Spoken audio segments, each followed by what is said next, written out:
Chapter 208. In about 10 minutes, everything was settled. Chao Liang, who is trying his best to stay calm, refuses to kowtow. However, he is not a tough guy either. Seeing that Lin Luoran has taken care of Brother Leopard, he knows that he has met a master. Of course, Chao Liang doesn't know what a cultivator is. He thinks that Brother Leopard and his men are so weak that they have met a tough opponent. Rong is sitting on the sofa. He feels like he is in a dream. Maybe the ups and downs of life are too fast. Yan Feng is sleeping on the sofa with a stick in his arms.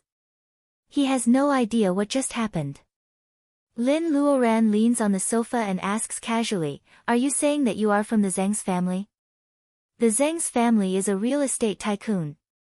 Before Lin Luoran became a cultivator, she had heard about how rich the Zheng's family is. The problem is that Lin Luoran, who couldn't even afford a square meter 4 years ago, is going to meet the heir of the Zheng's family. Things in the world were really too unpredictable. This Chao fellow's eyes were flickering. Did he really think that he was a fool? Lin Luoran looks at her watch. It's 7:30. Dinner should be ready at home. Lin Luoran can't make it for dinner anyway. She might as well help Rong deal with everything today. Fine. Call the client. Chao Liang thinks that Lin Luoran is afraid of the Zheng's family. Although he is jealous of Zheng Tian's name, he is also relieved. He heard that Zheng Tian has been practicing martial arts for more than 10 years. Even if they can't come to an agreement, they can solve the problem by force. Though Chao feels ashamed to ask Zheng Tian for help, he is sure that Zheng Tian will help him in front of outsiders. Chao Liang calls Zheng Tian while Lin Luoran is smiling. The busy tone rings. Chao looks at the gangsters lying on the floor and Brother Leopard, who is trembling in the corner. Chao feels that every busy tone is hitting his heart. Pick up the phone, I don't want to kowtow, hello? Lin Luoran hears Zheng Tian's voice on the phone. Because the communication device is a bit distorted, Lin Luoran doesn't recognize that it is Zheng Tian.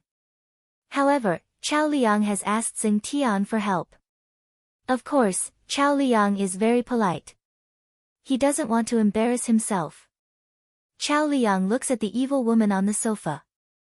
She is resting with her eyes closed, as if she is asleep. Chao Liang's face is full of hatred. Zheng Tian has just woken up from meditation when he receives the call from his childhood friend. Sure enough, his trip to Chengdu was not very peaceful. During the day, someone told him that a Han Dynasty tomb had been discovered in a suburban villa developed by the Zheng Corporation. There were experts rushing to the construction site, and the site had been sealed off. This was a good thing for the archaeologists, but for the Zheng Corporation, if the Han Dynasty tomb had to be excavated, it would affect the construction period. Zheng Tian is still worried about this problem. Chao Liang, his childhood friend, calls for help. When it rains, it pours. All the troubles are piled up together. Zheng Tian has to go. Chao Liang is right about one thing. Even after so many years, Zheng Tian still cares about Chao Liang. Soon, he arrives at the bar. The door is closed and there is a sign saying, "Closed." Zheng Tian feels that things may be more troublesome than he thought. He gets out of the car and tries to push the glass door open. Soft music is playing and lights are flashing. Waiters, bartenders, security guards, and performers are all sleeping on the round sofa in the hall like a row of fish. There are no wounds and it doesn't seem to be drugged. The culprit must have some tricks up his sleeve. Zheng Tian feels that he is too arrogant to come alone. When he opens the door of the private room, he is nervous. Because of the dim light, the first thing he sees is people lying on the floor and his childhood friend who is restless. There are also 3 people on the sofa, but he can't see them clearly. Are these 3 people the culprits of Chao Liang's bar? Zheng Tian, you are here. Chao Liang's eyes light up. Compared with Chao Liang, who has no trump cards but is extremely arrogant, Zheng Tian's IQ has been transferred to his EQ. As soon as he enters the room, he notices that something is wrong and he is more tactful in his speech. Who are you? Liang offended you. I apologize on his behalf. It's boring to fight and kill. There are always other solutions. As soon as he enters the door, Lin Luoran, who is sitting against the light, recognizes Zheng Tian at a glance. Lin Luoran used to sell elixirs, so she remembers the buyer. Zheng Tian is only at the level of the innate. Mr. Lin brought him here and tasted the newly brewed spirit wine of Lin's family as a guinea pig. The world is indeed a small place. Zheng Tian, why are you bullying a college student instead of cultivating in the mountains? As soon as Zheng Tian hears the voice of the person in the shadow, he feels as if a flash of lightning flashes across his eyes. The voice is so familiar. When Lin Luoran shows her face, he feels that the flash of lightning turns into thunder. God, he can't wait for a bolt of lightning to fall from the sky and strike him to death on the spot. Lin, Master Lin, the more anxious Zheng Tian is, the more he tries to stop himself from bowing. However, Lin Luoran waves her hand and stops him. Zheng Tian's master. How can he be Zheng Tian's master at such a young age? What era is it?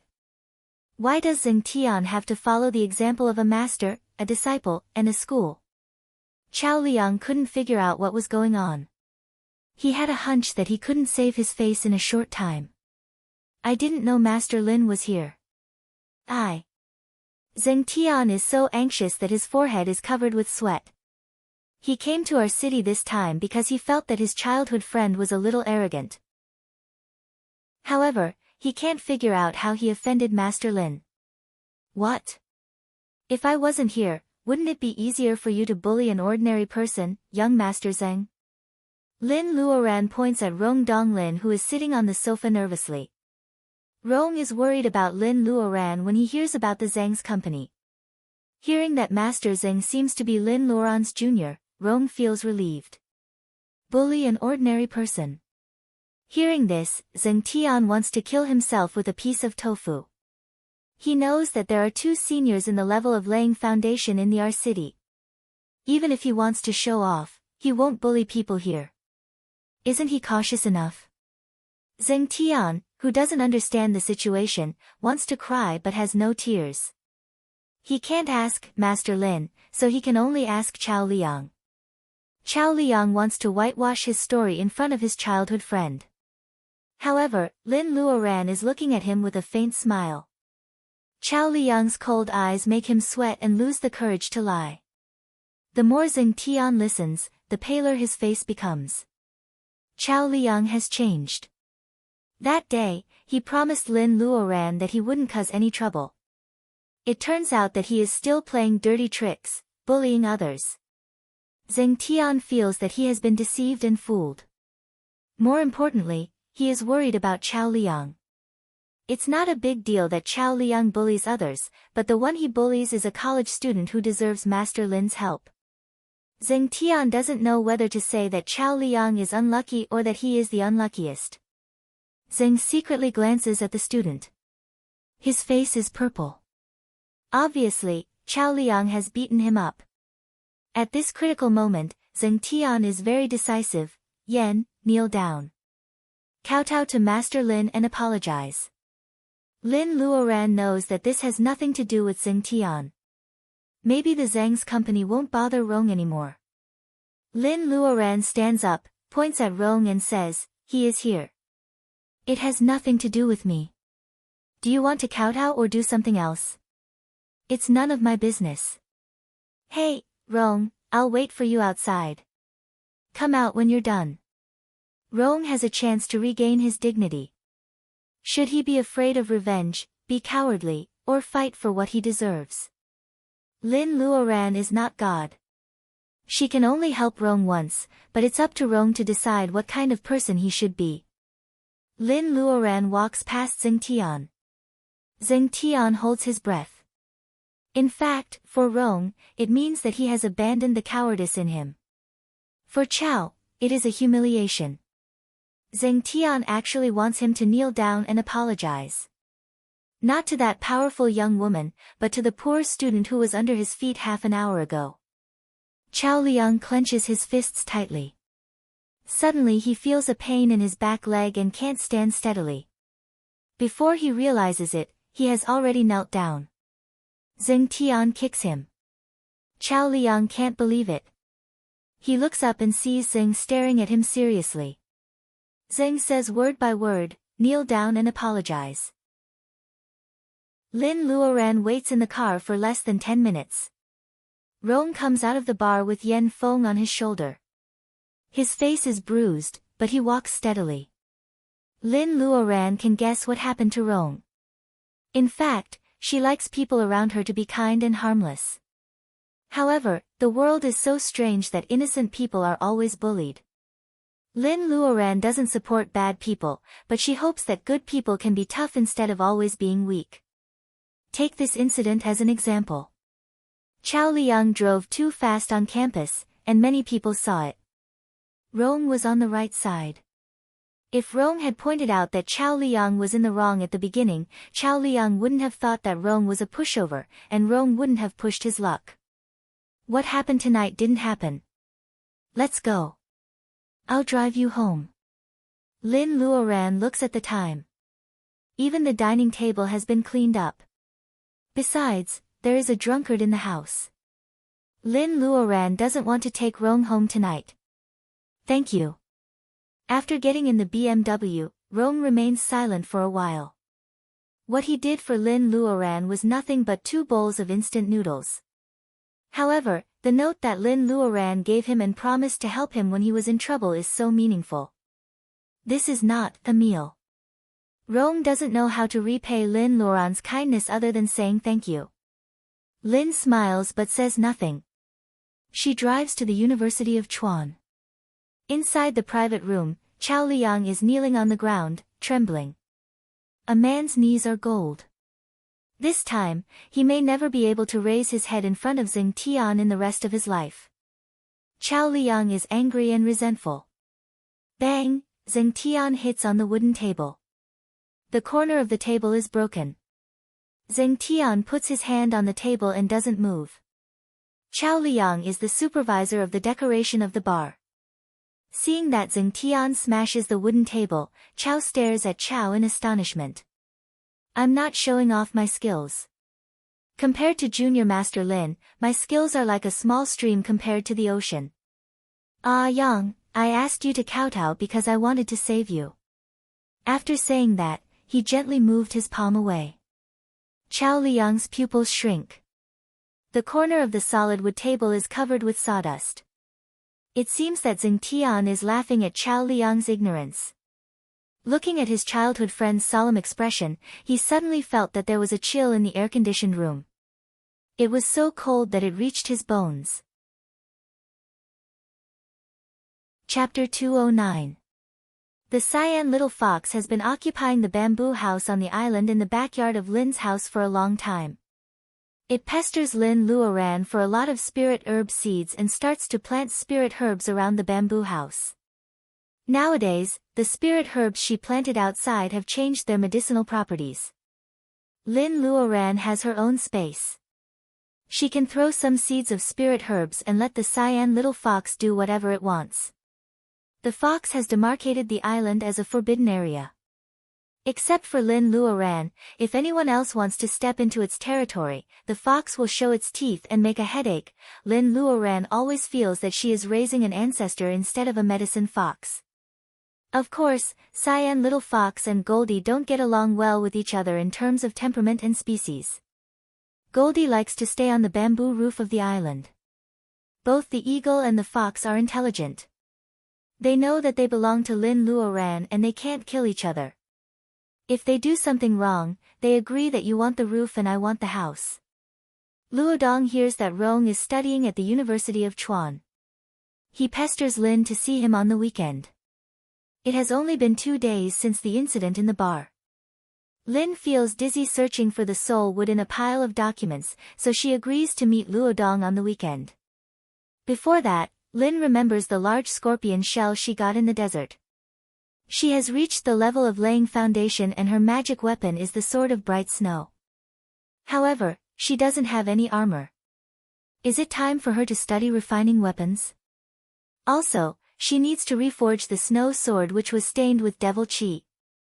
Looking at the small volcano in her space, Lin feels that she is blessed.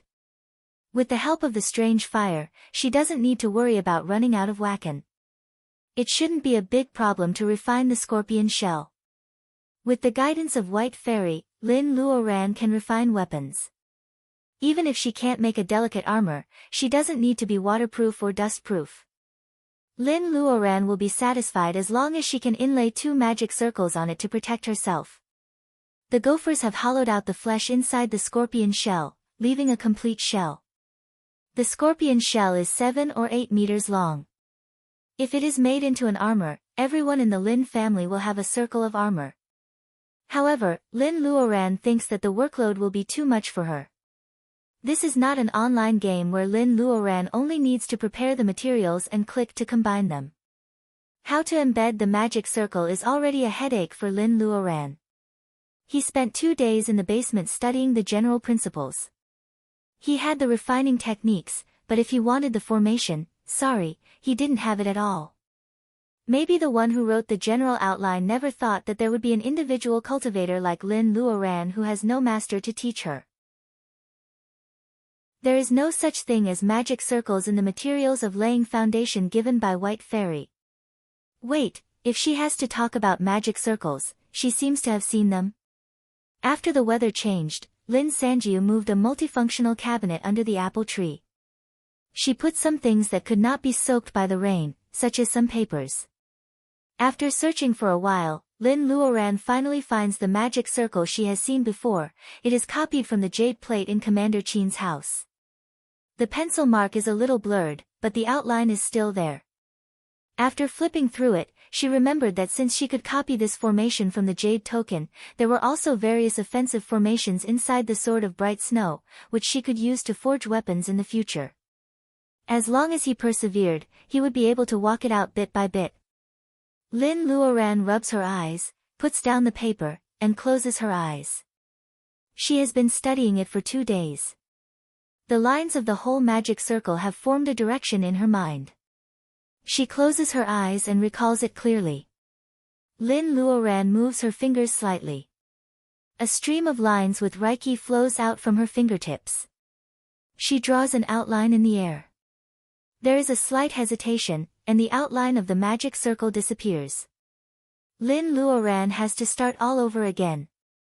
She can't remember how many times she has drawn in the air in the basement. She only knows that she has filled up the broken nodes of the jade plate bit by bit. When Lin Luoran walks out of the basement, her eyes are bloodshot. She has stayed in the basement for several days. When she comes out, she feels sad to see Lin Luodong. The weekend Lin Luoran promised has already passed. Lin Luoran is holding a piece of wood in her hand. She has carved a magic circle with Reiki on it. The magic circle has some protective effect, but it is far less than what Commander Qin said. Lin Luoran doesn't know whether she made a mistake or the materials she used are not good enough. Even the effect of the magic circle has been weakened. What's more, the Reiki of the magic circle on the wood is dissipating. It seems that she can't see the effect if she doesn't practice with real materials. Cultivation is such a waste. Alas! Looking at Luodong who is pouting, Lin Luoran ruffles the boy's hair. Let's go. Let's go and see Rong today, shall we? It is only 5:00, and Luodong has just finished school. College students can go to school on weekdays and weekends. Rong's face is injured. Maybe he hasn't started a part-time job yet. Lin Luoran can go to the University of Chuan now. Lin Luodong smiles happily. The cyan little fox has sharp ears.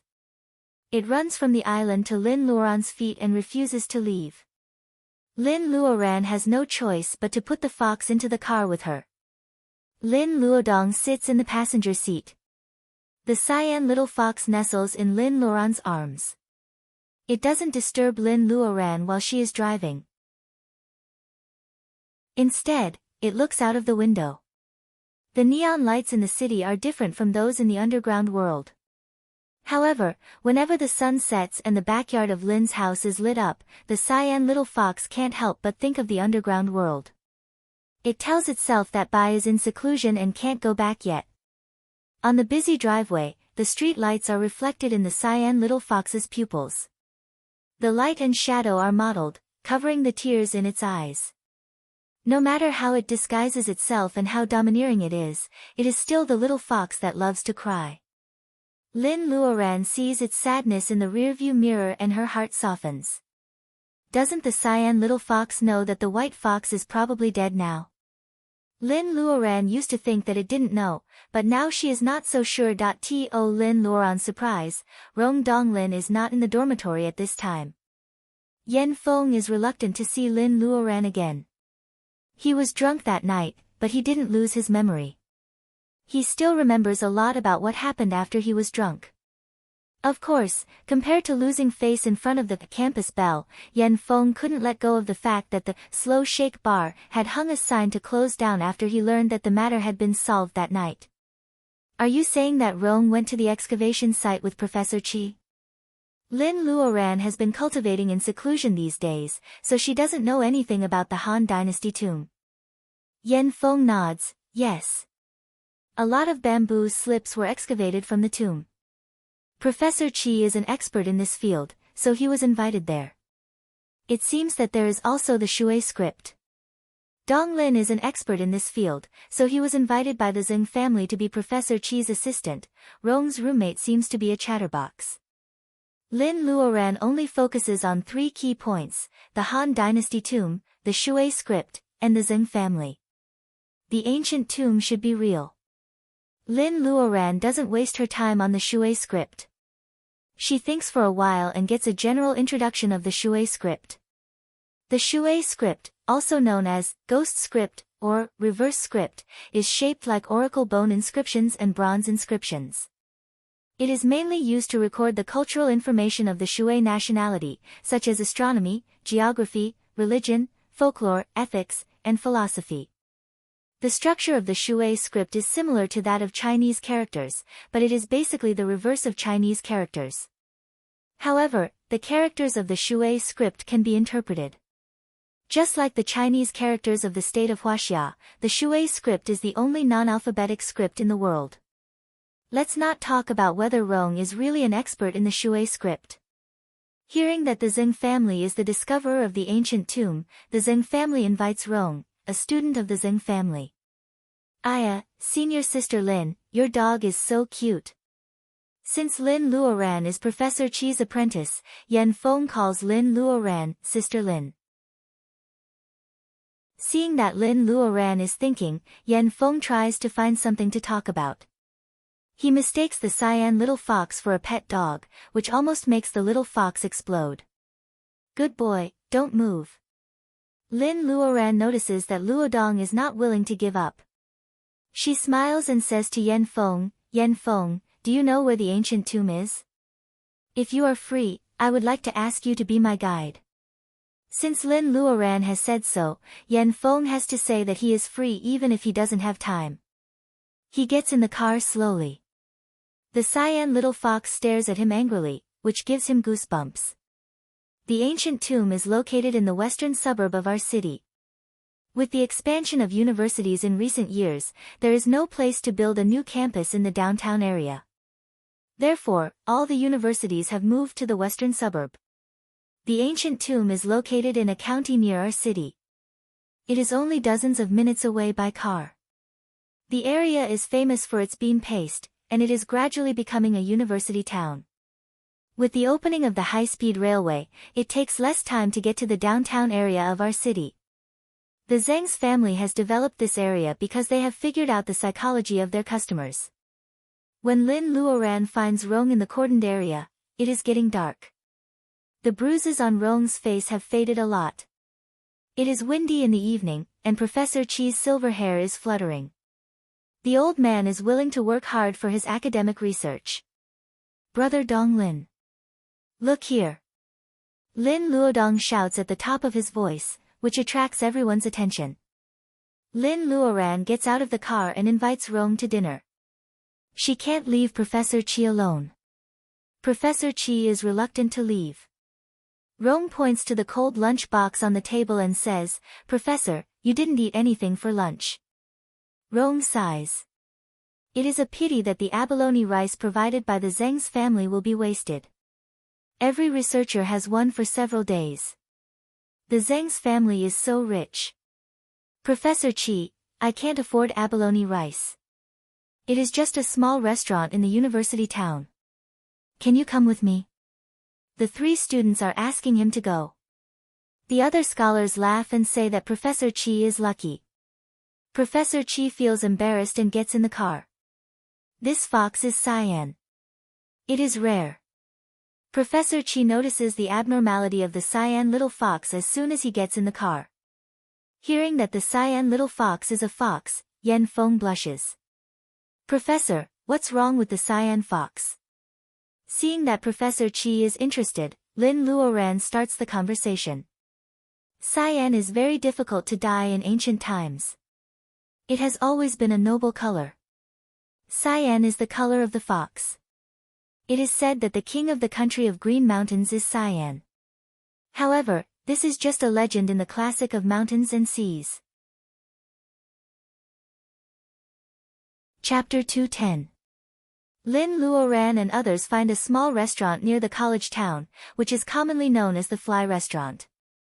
Apart from the sanitary conditions, this kind of small restaurant near the college is absolutely delicious. Students are picky about food, so the restaurants that can survive are all cheap and delicious. Pork with mashed garlic, fried water spinach, shredded potatoes with salted egg yolk, fish with pickled cabbage, tofu with brain, cold pork head, and cabbage and tofu soup. 6 dishes, 1 soup, and a small bucket of rice are enough for 4 adults and 1 kid. As for the cyan little fox, it only eats things with reiki. As long as it is taken out of Lin's space, it will steal vegetables from the kitchen and hide them in the bamboo house. It will eat slowly in the dead of night. At this time, the cyan little fox doesn't even bother to look at the dishes that are delicious for ordinary people. It puts a few pieces of paper in its mouth on the plastic stool and lies lazily on it, combing its fur.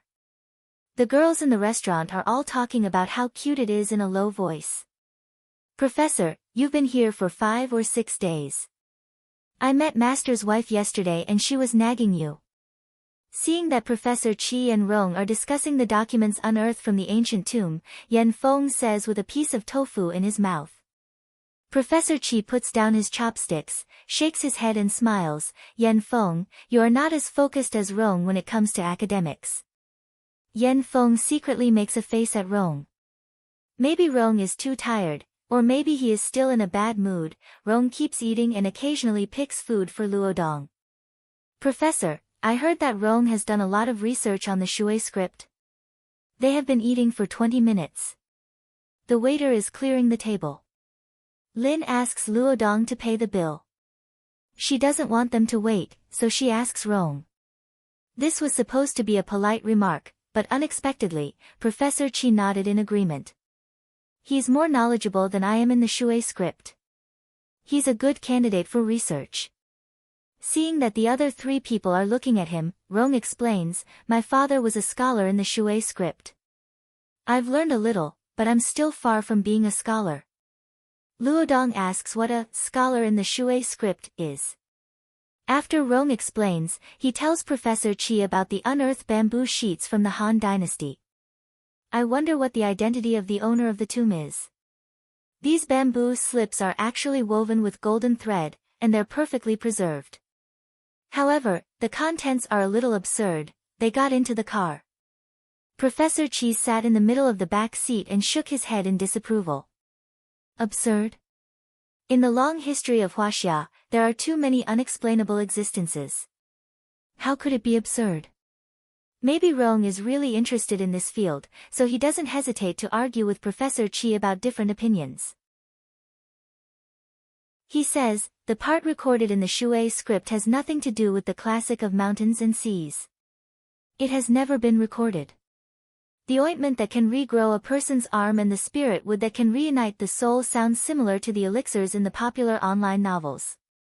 How can they exist in the real world of the Han Dynasty? Professor Chi shakes his head.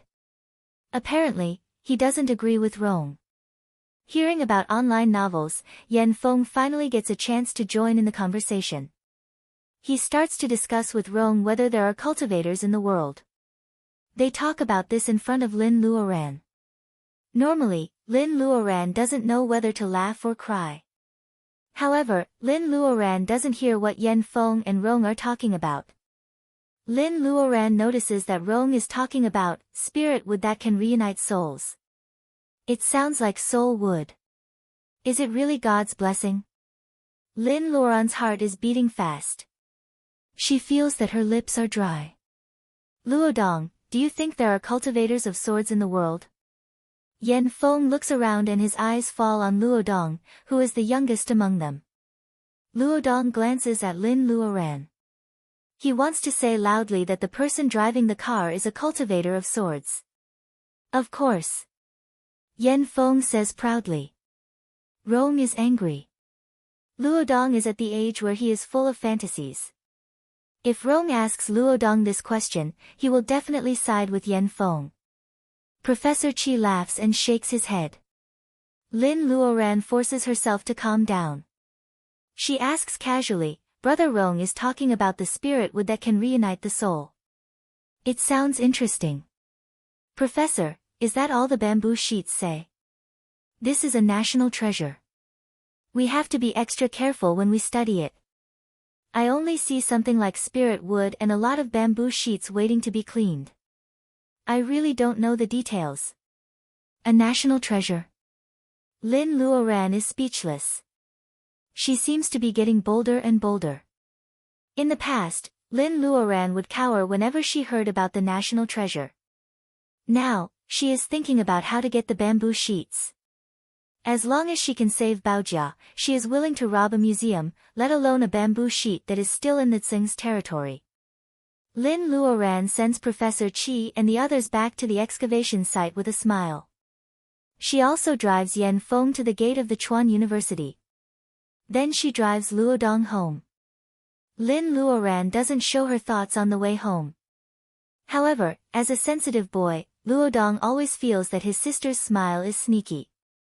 He shudders. Oh, it seems that last time, when his family sold boluses, his sister also smiled like this. She got a mountain of jade from the elixirs. The cyan little fox yawns lazily. It is a little sleepy in Lin Luoran's arms. Spirit wood that can reunite the soul. The fox feels that it has heard of this before when it was young. Why can't it remember? Forget it. Lin Luoran didn't ask it. It doesn't need to think about it. The cyan little fox lies down at Lin Luoran's feet and falls asleep. Lin Luoran finds Zheng Tian the next day. Zheng Tian is the director of planning of the R City branch of Zheng's company. Lin Luoran looks up his phone number and calls him directly. As soon as Zheng hears Master Lin's call, he is nervous and expectant. He runs over happily. Lin invites him to have a cup of tea under the camphor tree, and then they finish what they are going to do. Mr. Lin comes back from the villa in Qingcheng. He sees Zheng Tian going out and asks him to stay for a drink. Zheng guesses that the jar of spirit wine in Mr. Lin's hand is the spirit wine that he was lucky enough to drink last time. Zheng makes up his mind to refuse. Although Master Lin's request is whimsical for ordinary people, Zheng Tian smiles with relief after he leaves Lin's house. He is not afraid of any weird request at all. What he fears is that his relationship with Master Lin will be damaged. Since Master Lin has asked him, he is confident that he can take this opportunity to solve the problem caused by Chao Liang last time. Haha, isn't it a blessing in disguise for him? Martial Uncle Lin's residence was visited by a few other cultivators. Zheng Tian gets busy as soon as he gets home. After sending him away, Lin Luoran announces that she is going to do closed-door training at home and goes to the basement, as if she has forgotten about the bamboo sheets in the Han tomb. She doesn't know how long she will be gone if she finds the soul wood. For the safety of her family, she has to speed up the process of making the armor. Chapter 211. Autumn passes and winter comes. While the golden crab paste is still fragrant, the leaves of ginkgo trees turn yellow. After the cold wind blows, the ground is covered with yellow leaves. Winter has come quietly. The cyan little fox starts to pull up weeds to make a nest. However, the weeds in the backyard of the Lin's house are limited, so it mostly picks up bamboo leaves that fall from the island. When winter comes, many animals in the mountains hide. It is not easy for Goldie to hunt. Mr. Lin is thinking whether he should sell beef to feed Goldie every day. Until one day, Mr. Lin sees Goldie's claws covered with mud and it catches a lazy struggling snake. Mr. Lin realizes that Goldie even dug out the snake's hole. Snap! The snake is thrown in front of Mr. Lin. Mrs. Lin screams in fear. Mr. Lin hurriedly casts a binding spell. Because he is not skilled at it, he almost uses up all the wood reiki in his body. Finally, he can tie up the snake, which weighs more than 10 kilograms. Mrs. Lin's face is covered with cold sweat. The golden hawk throws a snake down without any warning. It can really scare people to death. Goldie's temper is getting weirder and weirder. Looking at the silent golden hawk, Mr. Lin suddenly realizes, don't blame it wrongly. It found this snake for us when it was full. You are taking advantage of your daughter. The vines of iron thorns wrap the snake tightly. Mr. Lin steps forward and shakes the snake, laughing. It is winter. It is the time for snake soup. We can't finish this snake. Why don't we ask Chui and the others to eat it? Everyone in the countryside has caught a few snakes to make soup. Mrs. Lin is just scared by its size. She has no problem eating it. Hearing that they are going to eat snakes, Fatty Chui runs over happily. Seeing the snake hanging under the tree, he is amazed. How to make this snake? Mrs. Lin asks. Fatty Chui shakes his head and bluntly says that it is a waste of materials. Finally, under Fatty Chui's suggestion, the snake is divided into several parts. Some parts are made into snake soup, some snake soup with pickled cabbage, and the tender part of the abdomen is made into fried snake slices. Lucy is already 3 years old. Wang Miao Yi has to move back to the city for the sake of Lucy's kindergarten. Lucy hasn't seen Luodong for a long time.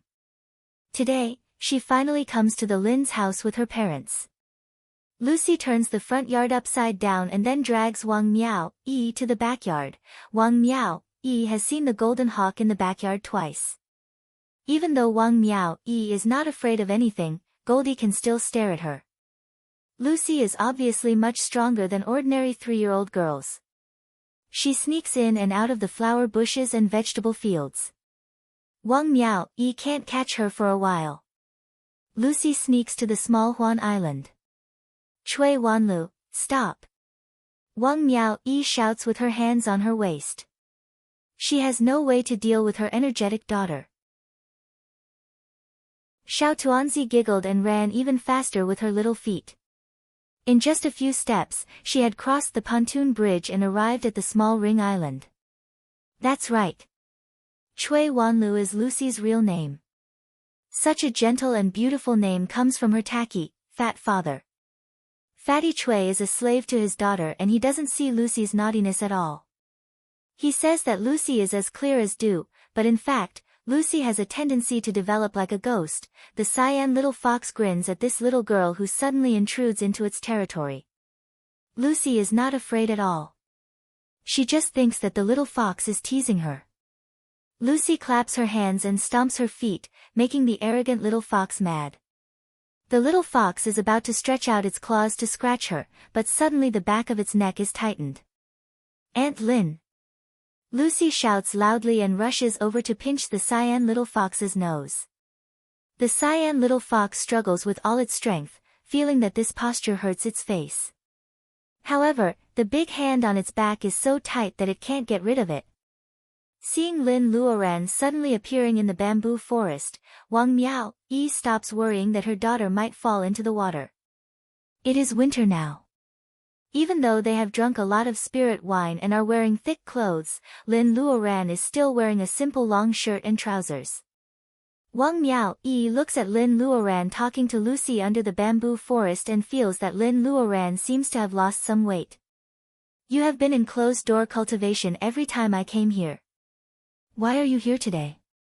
Lin Luoran smiles and warns the cyan little fox. Then she puts it down. I smell the snake soup.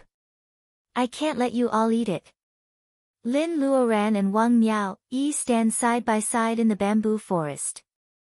Seeing the cyan little fox running into the bamboo house, Lin Luoran and Wang Miao-yi both remember that when they bought this house 4 years ago, Master Jia entertained them in the bamboo house and even cooked for them. Lin Luoran can still recall the taste of the fragrant balls and clouds they had at that time. However, the 4 people who had this dish together are quite different. At that time, Lin Luoran was just a green hand in cultivation. She knew nothing about spells, magic weapons, or sword spells. She couldn't even use the Reiki in her body. 4 years have passed, and she is lucky enough to lay foundation. 4 years ago, Wang Miao-yi was a straightforward businesswoman. She was over 40 years old, but she and Fatty Chui didn't have a child. Now she is slim and pretty, and everyone loves her. In the blink of an eye, she is in kindergarten. 4 years ago, Baojia was engaged in her favorite jewelry design job. She had a grandfather who was the commander of a military division and a rich fiancé.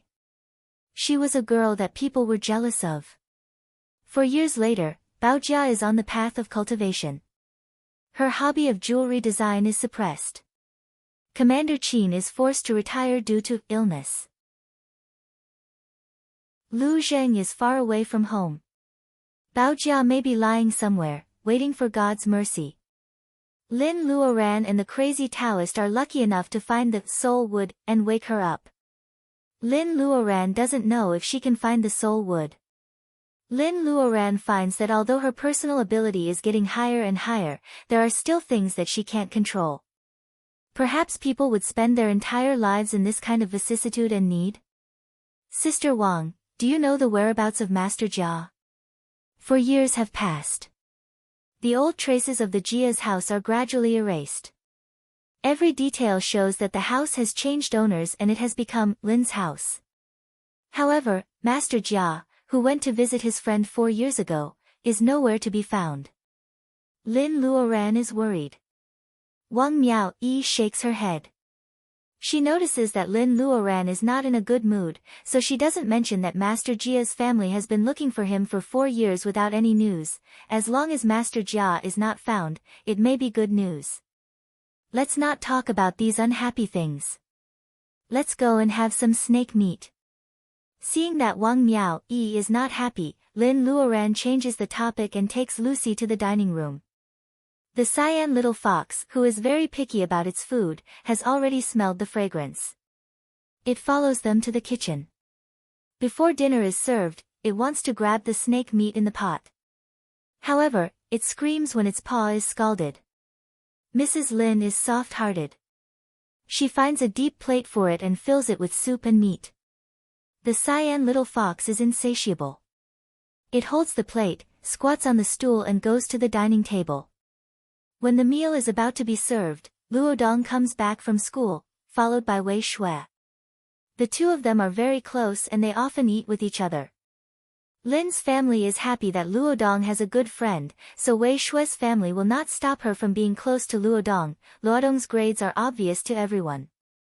All parents hope that their children can be friends with a good student.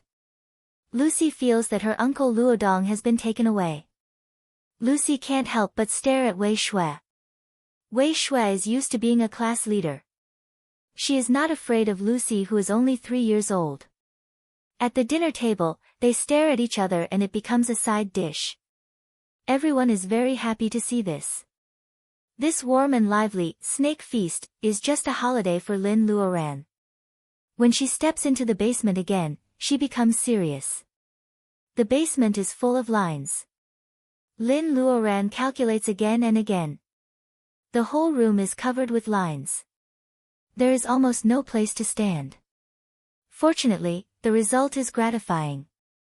Lin Luoran looks at the translucent jade in her palm. This is the most successful protective jade pendant she has ever made.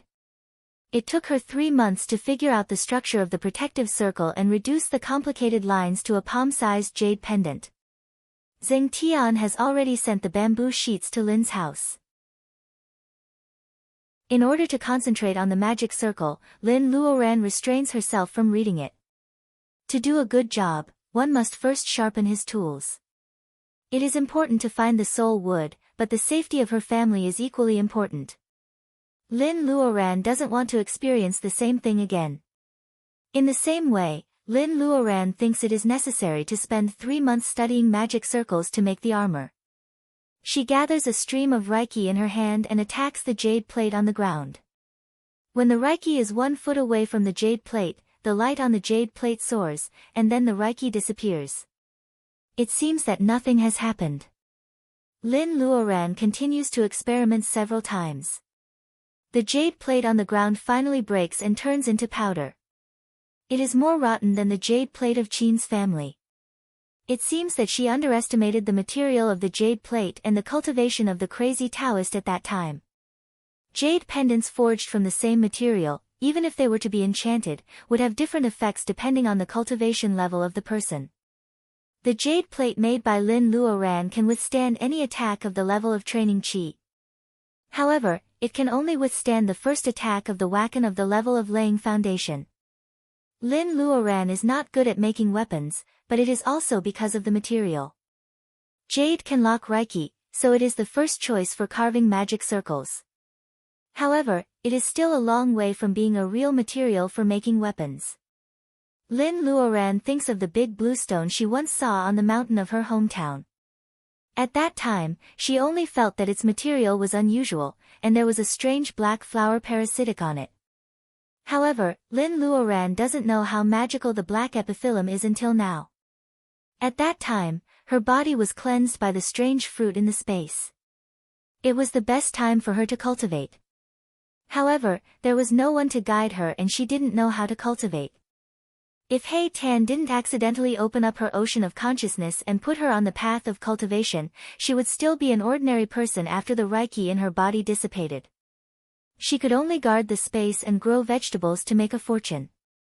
She would be an ordinary person for the rest of her life. How can the black epiphyllum be an ordinary bluestone? Lin Luoran feels that it is a kind of material for making weapons recorded in the introduction of swords.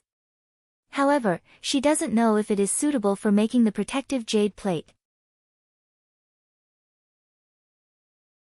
Chapter 212. Lin Luoran cuts a 2-meter-long scorpion shell for an experiment. After being forged by the strange fire, the stiff scorpion shell gradually turns into a pool of black liquid in front of Lin Luoran. The liquid floats above the strange fire and changes its shape from time to time. The 2-meter-long raw materials finally turn into a pool of black liquid the size of a big bowl. Obviously, this is the essence of the scorpion shell after it is forged. Lin Luoran's 3 months of preparation is not in vain. She not only deduces and completes the broken magic circle, but also repeatedly studies the weapon forging chapter in the introduction of swords. She has sorted out a set of techniques that she thinks are more suitable for making armor. Lin Luoran leaves a lot of Reiki jades around her and sits cross-legged not far away from the strange fire. While her 10 fingers are dancing, a few milky translucent lights appear on her fingertips. They connect with her fingers and shoot to the liquid scorpion shell. Lin Luoran recalls the shape she originally designed. She controls the light bit by bit and carefully pulls the black liquid apart. This step seems simple, but in fact, this pool of black liquid is the essence of the indestructible scorpion shell. Lin Luoran has to exert a lot of effort to pull it apart. If one wanted to refine according to the desired shape, the divine sense was very important. If one's divine sense was not strong enough, many people who wanted to refine a saber for the first time might end up as a sword. This kind of subtle control was a test of one's mastery of divine sense. The liquid is pulled apart and thinned. Soon, it takes shape above the strange fire. The surface is shining with dazzling light spots. Little by little, Lin Luoran turns it into the ideal shape. There is not too much black liquid. It is dark and shiny. Under Lin Luoran's control, the cuffs and waistline gradually appear. Lin Luoran's face turns pale. After the Reiki jades around her are sucked dry, a black prototype similar to a shoujo manga battle suit appears in front of Lin Luoran. After she withdraws her Reiki, the battle suit falls to the ground and crushes several cabbages. It is dark but shiny, as thin as a cicada's wing but very heavy. Is this the suit made from the scorpion shell? Lin Luoran picks up the suit and blushes. She really lacks experience in this area, and the Lin family lives in the city, so it is impossible to refine armor into robes. Although the battle suits in shoujo manga are vulgar, one thing is undeniable. They cover the shoulders, the chest, the back, and the joints of the feet. They combine the two key points of protection and lightness very cleverly. They are very practical. It's convenient for Mrs. Lin to wear it inside. Anyway, it's so tight that no one can tell if she's wearing a skirt or other clothes. Of course, this is just the first step. After Lin Luoran regains her wakan, she takes out the diamond of fire that she once snatched from the strange flame. Mrs. Lin doesn't have wakan in her body. Even if the magic circle is set on it, it will probably be broken into pieces like the jade pendant of Commander Qin's grandma. After all, these magic weapons are meant for cultivators. It's much more difficult for ordinary people to protect themselves. If there were no diamond of fire, Lin would probably choose to inlay several pieces of jade. Though it feels like a nouveau riche, at least it is practical. But now, with a fire diamond as the eye of the formation, it should be enough. Lin Luoran casts a spell and carefully draws a trace of fire from the strange fire. The fire burns on the waistline of her clothes. The small piece softens gradually. Lin Luoran uses wakan to float the diamond of fire and quickly puts it in the liquid. She withdrew the strange flame. When the clothes cooled down and took shape again, the diamond of fire was already firmly embedded in the waistline of the clothes.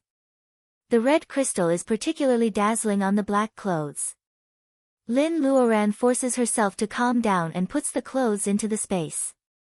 Walking out of the basement, she found that she was hungry. She went to the kitchen to find something to eat. Looking at her watch, she found that it took her 3 days to make the armor. No wonder she was so hungry. After filling her stomach, Lin Luoran goes back to her room and has a good sleep on the warm and soft bed for more than 10 hours. When she opened her eyes again and returned to the space, she was full of energy again. The reason why she is so serious is that the next step of refining weapons is very important, carving a magic circle. The armor Lin Luoran makes is a low-rank magic weapon. At the beginning of refining and purifying materials, even if there is a small mistake, the final quality will be affected because the materials are not pure enough. If there is a careless mistake during shaping, for example, making a red hairpin, the hairpin will be ugly at most. However, if there is a mistake in carving a magic circle, the magic weapon will be destroyed if it is not melted down. The scorpion shell is indestructible. Lin Luoran can't carve a magic circle directly with wakan. The most effective way is to control the strange fire to carve the magic circle. Lin Luoran must be very careful when drawing a line of the strange fire to carve the magic circle. She casts fire drawing spell with her right hand. A line of the strange fire is drawn out. It is like a thin needle, jumping restlessly in Lin Luoran's hand. Lin Luoran calms down and puts the first needle down. It is more like piercing than carving a magic circle. Every needle that Lin Luoran puts down is on a very mysterious point. These careless and seemingly random points gradually formed an outline. This was the crux of the protective spirit design. If Lin Luoran hadn't deduced, carved, and experimented with an incomplete magic circle, she would never have thought that the most important part of a magic circle is its point. It is these points that cause the resonance of the Reiki between heaven and earth, which changes a certain rule in the magic circle and forms a powerful magic circle that focuses on life or death. Every spell has its corresponding handprint. The higher the level of the spell, the more complicated the handprint. Maybe it needs such a frequency to attract the Reiki between heaven and earth, to connect the points of the magic circle with the frequency of the spell. Admittedly, this is a very bold guess. Lin Luoran doesn't know if other cultivators know this. However, no matter how declining the world of cultivation is, if they want to learn magic circles, they should not be like her, who only has an incomplete magic circle to study. Every needle that Lin Luoran puts down is closely around the diamond of fire. This diamond of fire is the core of the magic circle. As long as the diamond of fire is not broken, it can continuously provide Reiki, which makes the armor work when it is in the hands of ordinary people. Concentrating, Lin Luoran puts down a needle. Some points are slightly larger, so she needs to burn them with the strange fire. Some points are very small, so she only needs to stab them quickly. This is a very exhausting work. Lin Luoran is very careful with every needle. When she is tired, she lies down under the apple tree for a while. When she is hungry, she eats some fruits. When she is thirsty, she drinks from the spring. One day, she feels that her mouth is tasteless and she suddenly realizes the passage of time. Finally, the last needle is put down. Wherever the spiritual mind goes, the trace of the magic circle is like some kind of complicated pattern, quietly telling the accumulation of history. Lin Luoran looks at the seemingly simple but mysterious clothes and smiles with satisfaction. Her nails have grown a lot longer. Maybe she has stayed in the space for a long time. Fortunately, her control of the strange fire is getting better and better. Looking at the armor in her hand, Lin Luoran knows that the last step is coming. The lines and the nodes are just the foundation of the magic circle. To make a magic circle know how to protect its owner, Reiki alone is not enough. There is the last step called enchantment. This requires the Reiki that only cultivators in the level of laying foundation have. Even Reiki is useless. Therefore, even if ordinary people get a book like The Complete Book of Magic Circles, they can only draw a bunch of useless lines. Reiki lights up the first node, the second one, the third one. Like stars covered by dark clouds, they show their true colors one by one. Lin Luoran increases the output of Reiki. Finally, after what seems to be a long wait, she sees these stars connected by Reiki into a hole. The stars move around the diamond of fire in a special orbit. The whole dress is still dark and plain, but at this moment, it suddenly has a soul. Lin Luoran smiles with satisfaction. Chapter 213. Lin Luoran presents the clothes to her mother like presenting a treasure. Before she can be praised, Mrs. Lin pinches her ear. You didn't even come to see your family during the new year. You have been in seclusion since you were eating crabs. You didn't come out until the bamboo shoots in the backyard grew old. Luodong is the top student in his grade. He has been waiting for you for the whole summer vacation. You live in the same yard and your father and I have to make an appointment to see you, right? Lin Luoran's ears turn red. Mrs. Lin has been pinching her ear since she set the neighbor's chicken free for the first time when she was 5 years old. As she grows up, Mrs. Lin rarely pinches her ear like this. It can be seen that Mrs. Lin is really angry this time. Mom, please be gentle. Lin Luoran hides behind her father as usual, seeking his protection. In the end, Mr. Lin speaks for her and Mrs. Lin turns her eyes to the clothes.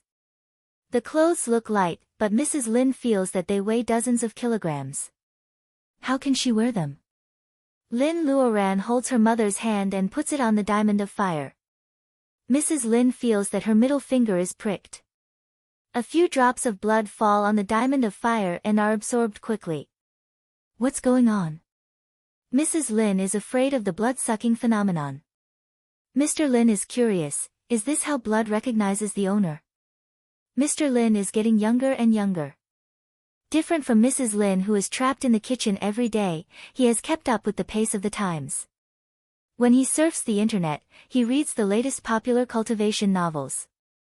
Mr. Lin is no stranger to blood to recognize the owner. Lin Luoran nods and Mrs. Lin is surprised. After the diamond of fire absorbs her blood, Lin feels that there is an inexplicable connection between herself and the heavy black clothes, which is wonderful. When Mrs. Lin takes the clothes from her daughter's hand, the heavy clothes become light and soft. Mrs. Lin goes back to her room doubtfully and puts it on. It's so light.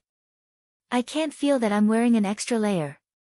The fabric is so tight. What a strange dress. Lin Luoran closes her eyes to feel the magic circle. Everything is normal. Suddenly, a ball of fire appears in her hand and she throws it at her mother.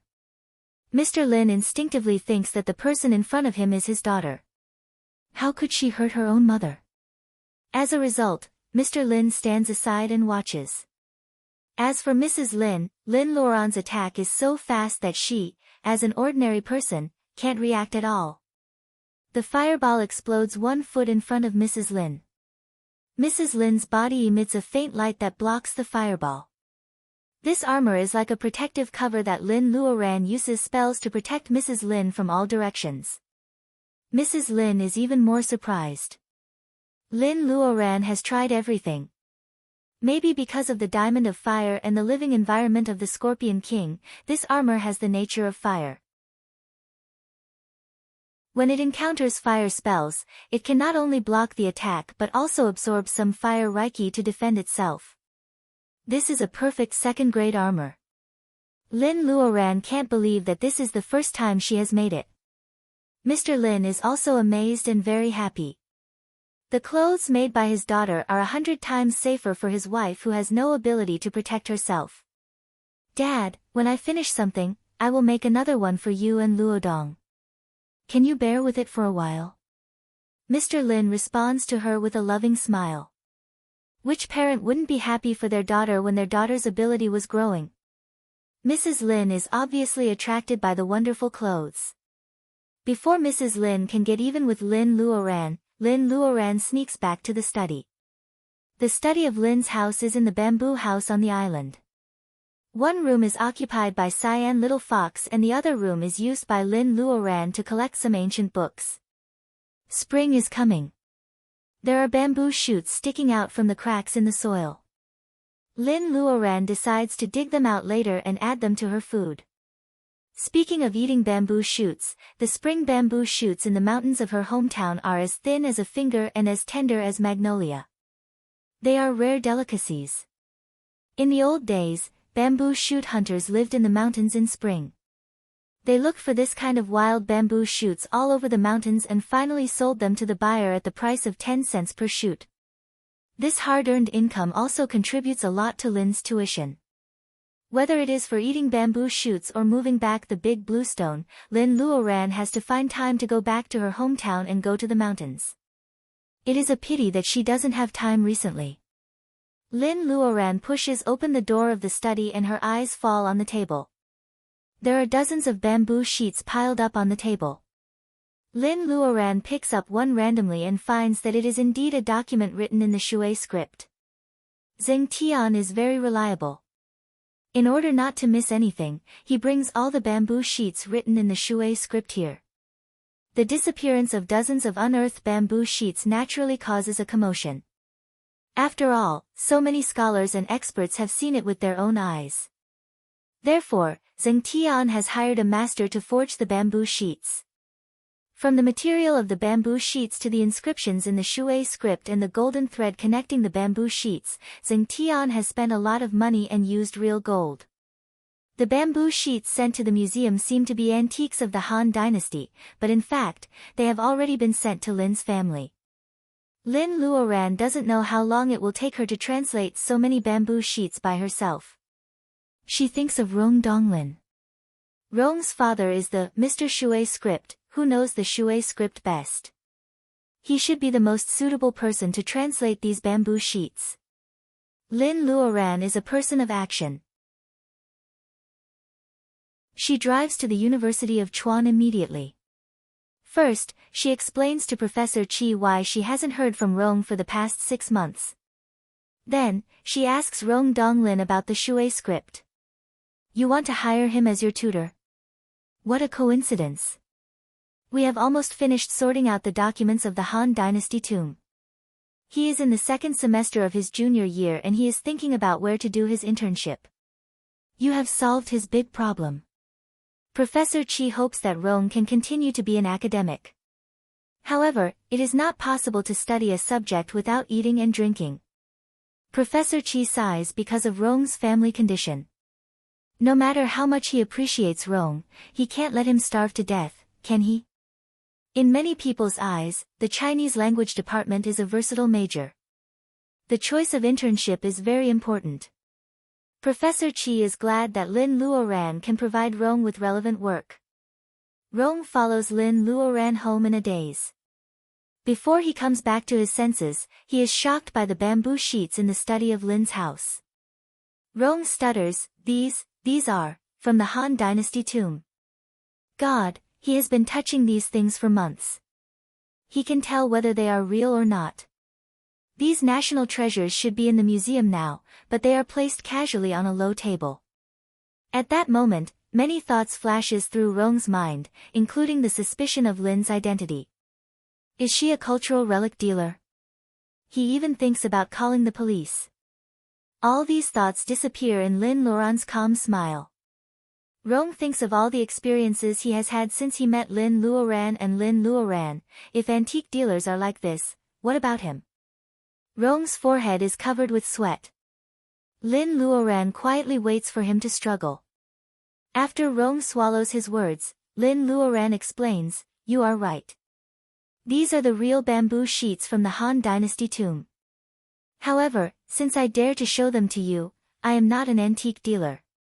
To tell you the truth, I want these bamboo sheets because I need the information in them to save a person. Save a person? Rong is confused. Lin Luoran doesn't explain further, I want you to translate these bamboo sheets. I need the most accurate translation. I will return them to you when you finish. Since Lin Luoran has done him a favor and he has to pay her back, Rong doesn't mind. He agrees to translate the bamboo sheets for Lin Luoran. Lin Luoran asks her mother to arrange a guest room for Rong and closes the door gently. Rong begins to read the files. Lin Luoran sits on Goldie's back and casts a mini world to cover herself and Goldie. Then they fly over the R city. Only Mrs. Lin is wearing armor. Lin Luoran is still worried about her family. She decides to fetch the blue stone in the back mountain of her hometown. For the safety of her family, though it is troublesome, Lin Luoran is willing to do so. As long as her family is still alive, no matter what kind of dangerous environment she encounters outside, Lin Luoran feels that she has a place to shelter from the wind. She feels very warm. Goldie spreads its wings and flies up. When it is in the air, it notices the little figure holding the eagle's claw. Lin Luoran looks down and doesn't know whether to laugh or cry. This little fox. Lin Luoran wants to scare the bold little fox, so she ignores it and lets it fly to the destination with the eagle's claw. Since Ellie took over the fortune house, the interior decoration of the office building has changed. Instead of the solemn interior color, the building has become more lively and energetic. Of course, like the decoration, many people who are loyal to Ellie have taken the opportunity to be promoted. The management of the fortune house has been replaced by the old in a short period of time. It is not strange for young people to become middle-level managers such as department managers. The fastest rising person in the fortune house is a woman named Xin Yuanping. Xin Yuanping is the special assistant of the chairman. When Ellie is away, Xin Yuanping can make half of the decisions. Besides, the two of them are always together. There is a rumor that the new female chairman of the fortune house is a lesbian. At the moment, the door of the chairman's office is closed. Ellie sits in front of the desk and looks at the woman sitting on the sofa carefully. She has shoulder-length hair and modern clothes. This is a beautiful urban white-collar girl. She lowers her head and plays with a small stamp. She looks satisfied. Ellie asked cautiously, have you figured out the secret of engraving? In the past 2 years, Xin Yuanping has helped Ellie solve a lot of problems for this ancestral stamp of the AI family.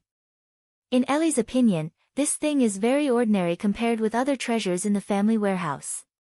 She doesn't know why her grandpa still refuses to give it to Xin Yuanping. Xin Yuanping doesn't answer Ellie. After getting the stamp, she doesn't have to stay with this brainless girl anymore.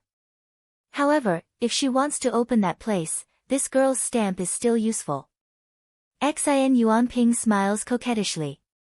Ellie wonders if the air conditioner is too hot. Why does it feel cold?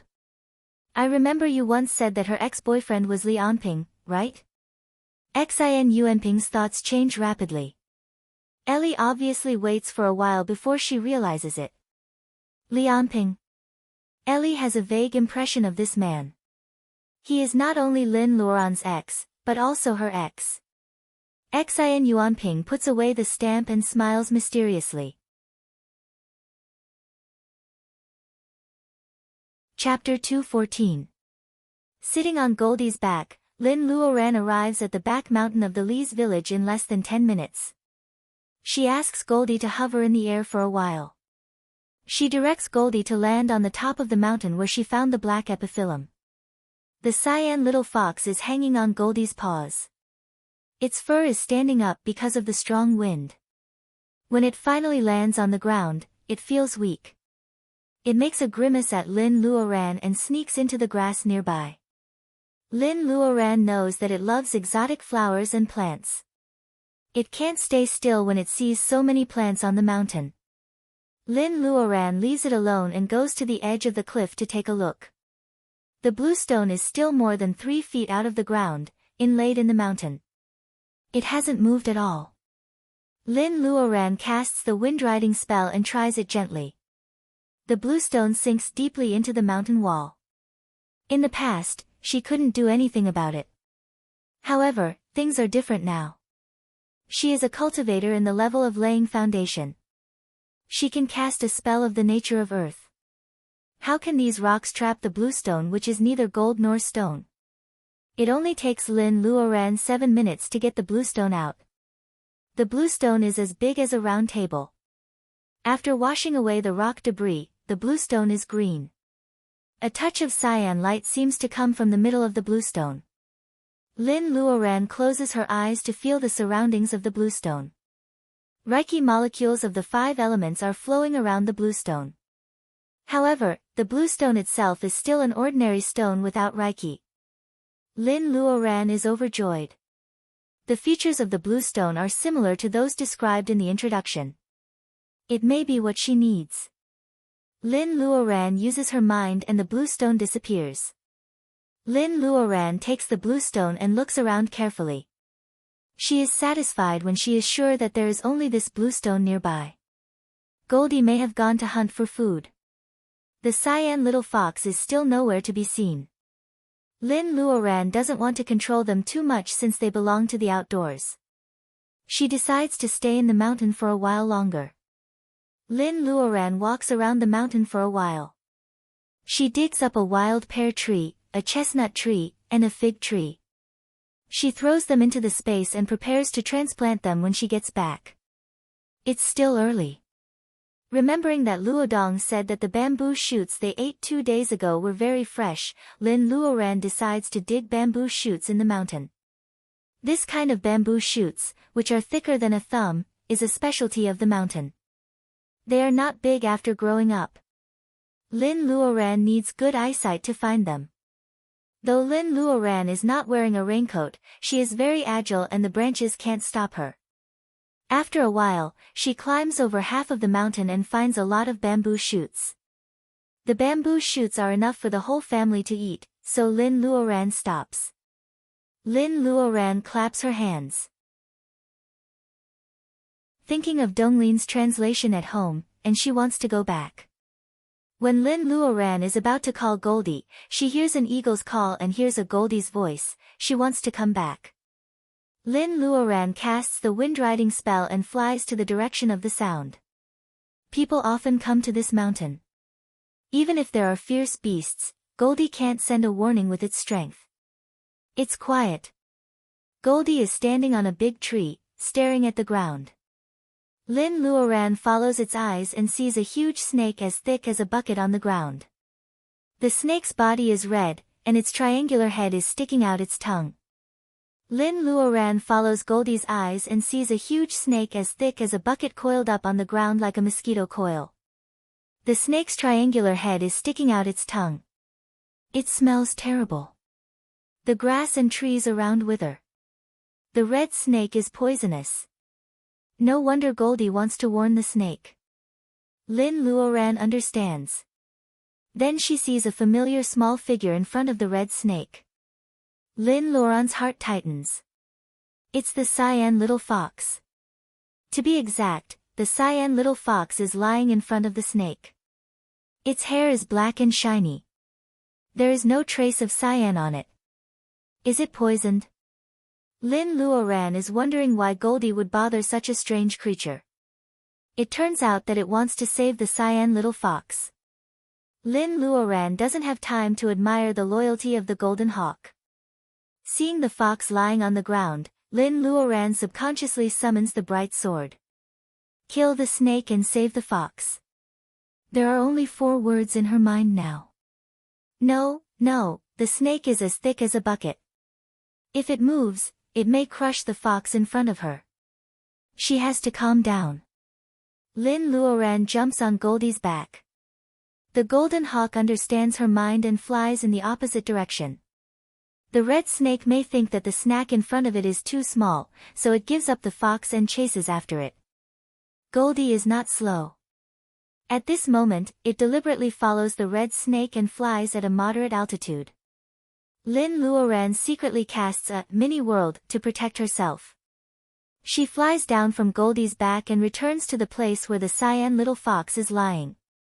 Using her spiritual mind, Lin Luoran finds that the fox is still breathing weakly. Lin Luoran doesn't know how poisonous the snake is and she doesn't dare to touch the fox's body directly. The only thing she has with her is the circulation bolus.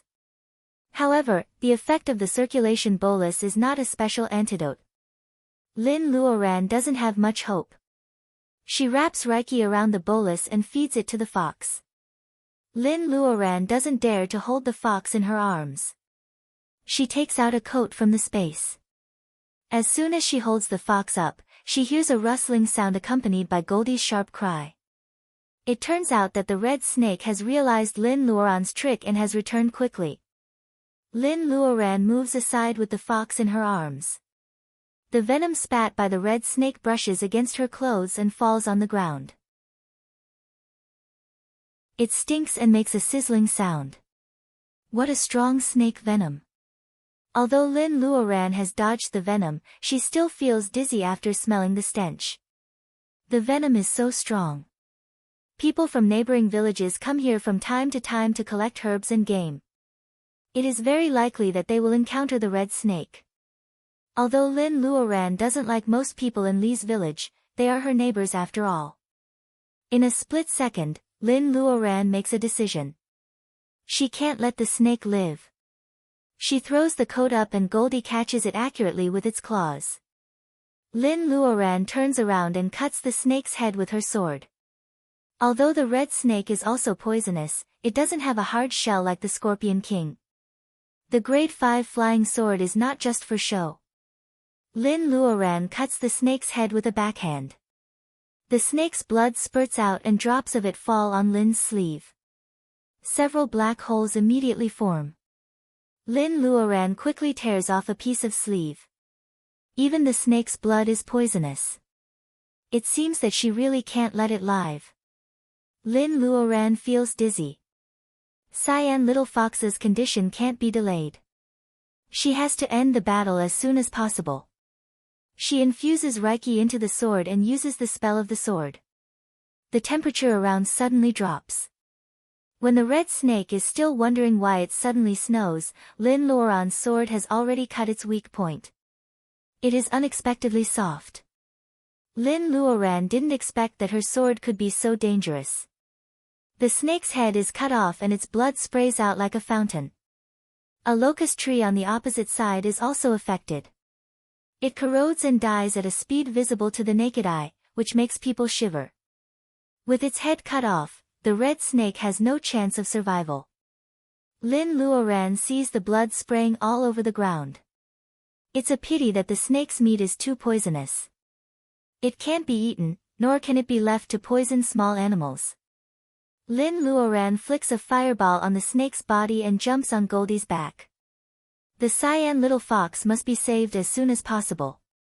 Seeing the snake's body on fire, Lin Luoran is worried about the cyan little fox. She can't just watch it burn into ashes. She directs Goldie to go to our city. A burning smell comes. The snake's meat is sizzling, but the fire is dying down. There is only a headless snake's body on the ground. The snake's face is no longer recognizable because of the fire. After a long time, the snake's abdomen moves a little. A triangular head of a red thing pops out. The snake's forked tongue trembles in the air. It can smell the snake's venom no matter how far it is. Lin Luoran rushes home with a cloth bag in her hand. She opens the door of the study. Rong is startled, but he doesn't dare to ask.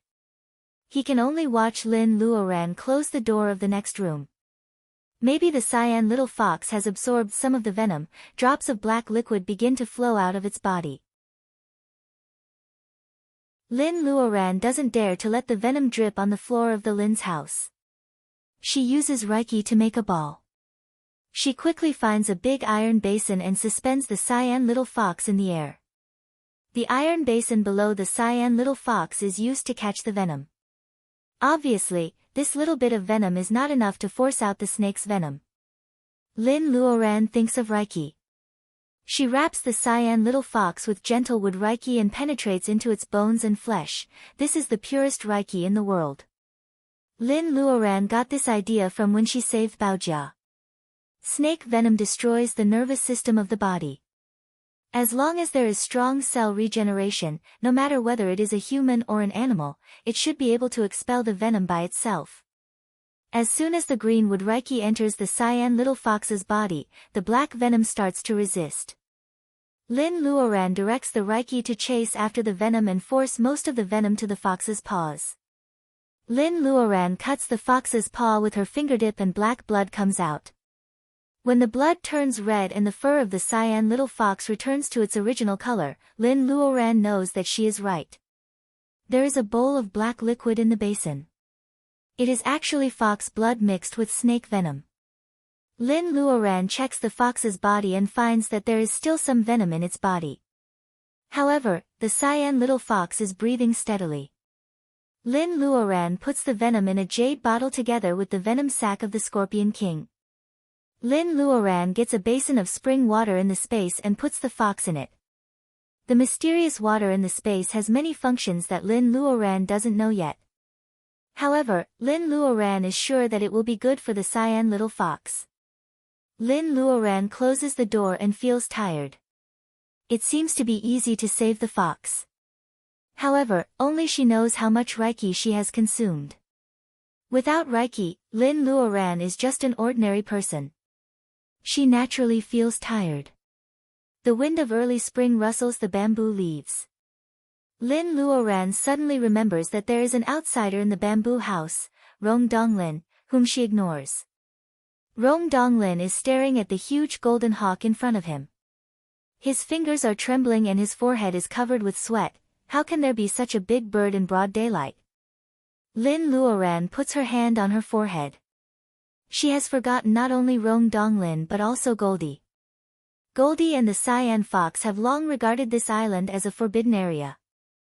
Lin Luoran actually forgot about it. Chapter 215. How can she explain it to Rong? Out of Lin's expectation, Rong doesn't know the name of Goldie. He is just surprised that the Lins raise such a fierce bird. He is worried about the safety of the Lins.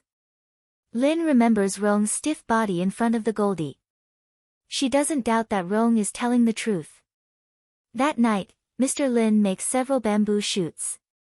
Rong is impressed by the bamboo shoots and he is even more motivated to translate the bamboo sheets at night.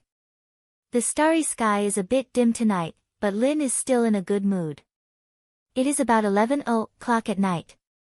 Rong has gone back to his bedroom to rest. The backyard of the Lin's house is like the last pure land under the neon lights. The moonlight is dancing, quiet and amiable. This place will become better and more beautiful. Thinking of the blue stone in her space, Lin is full of longing. She goes to check on the cyan little fox first. The little fox is lying in its nest, but it is breathing slowly. Lin takes the fox's favorite fruits and spirit herbs and puts them next to the fox's nest. It's late at night. Lin's family members have all gone to bed. Only Rong's room is still lit. However, Lin assumes that Rong can't see through the shadows of the bamboos. She moves the blue stone out of the space. The moonlight shines through the gaps of the bamboo leaves. The island is getting more and more serene. Lin uses her mind and a pile of jade materials appears in front of her. Though unpolished, the jade contains pure and auspicious reiki. It is still beautiful under the hazy moonlight. These are all high-end jade materials. They are worth 3 times as much as the House of the Lins if they are converted into Chinese currency. Tonight, Lin is going to bury these valuable jade materials under the Lin's house together with the blue stone. The blue stone, which is as big as a round table, gives Lin the idea. Lin feels the activity of Reiki of the 5 elements around the blue stone again. She is sure that there is no Reiki in the blue stone. She is more confident now. The first thing that arouses her suspicion is the black epiphyllum. It grows on the blue stone with a little bit of soil and looks like it has no Reiki at all. Lin almost gets lost when she uses her inner vision. At that time, Lin Luoran thought it was a coincidence. However, as she learned about cultivation and collected many spirit herbs in the secret land, she knows that spirit herbs can never grow like this without an environment with abundant Reiki. Compared with the cities, the deep mountains have more wood Reiki, but it is only limited to the growth of ginseng and poria. Such a special species must be accompanied by treasures to help it grow. According to the description in the general introduction, this big blue stone, which is half jade and extremely hard, is the spirit-gathering stone. The name sounded ordinary, and it was not very useful in refining tools, nor could it be used as medicine. However, it had a function that no other treasure could replace, setting up arrays. To be more precise, in the age of magic, every sect had plenty of such spirit-gathering stones.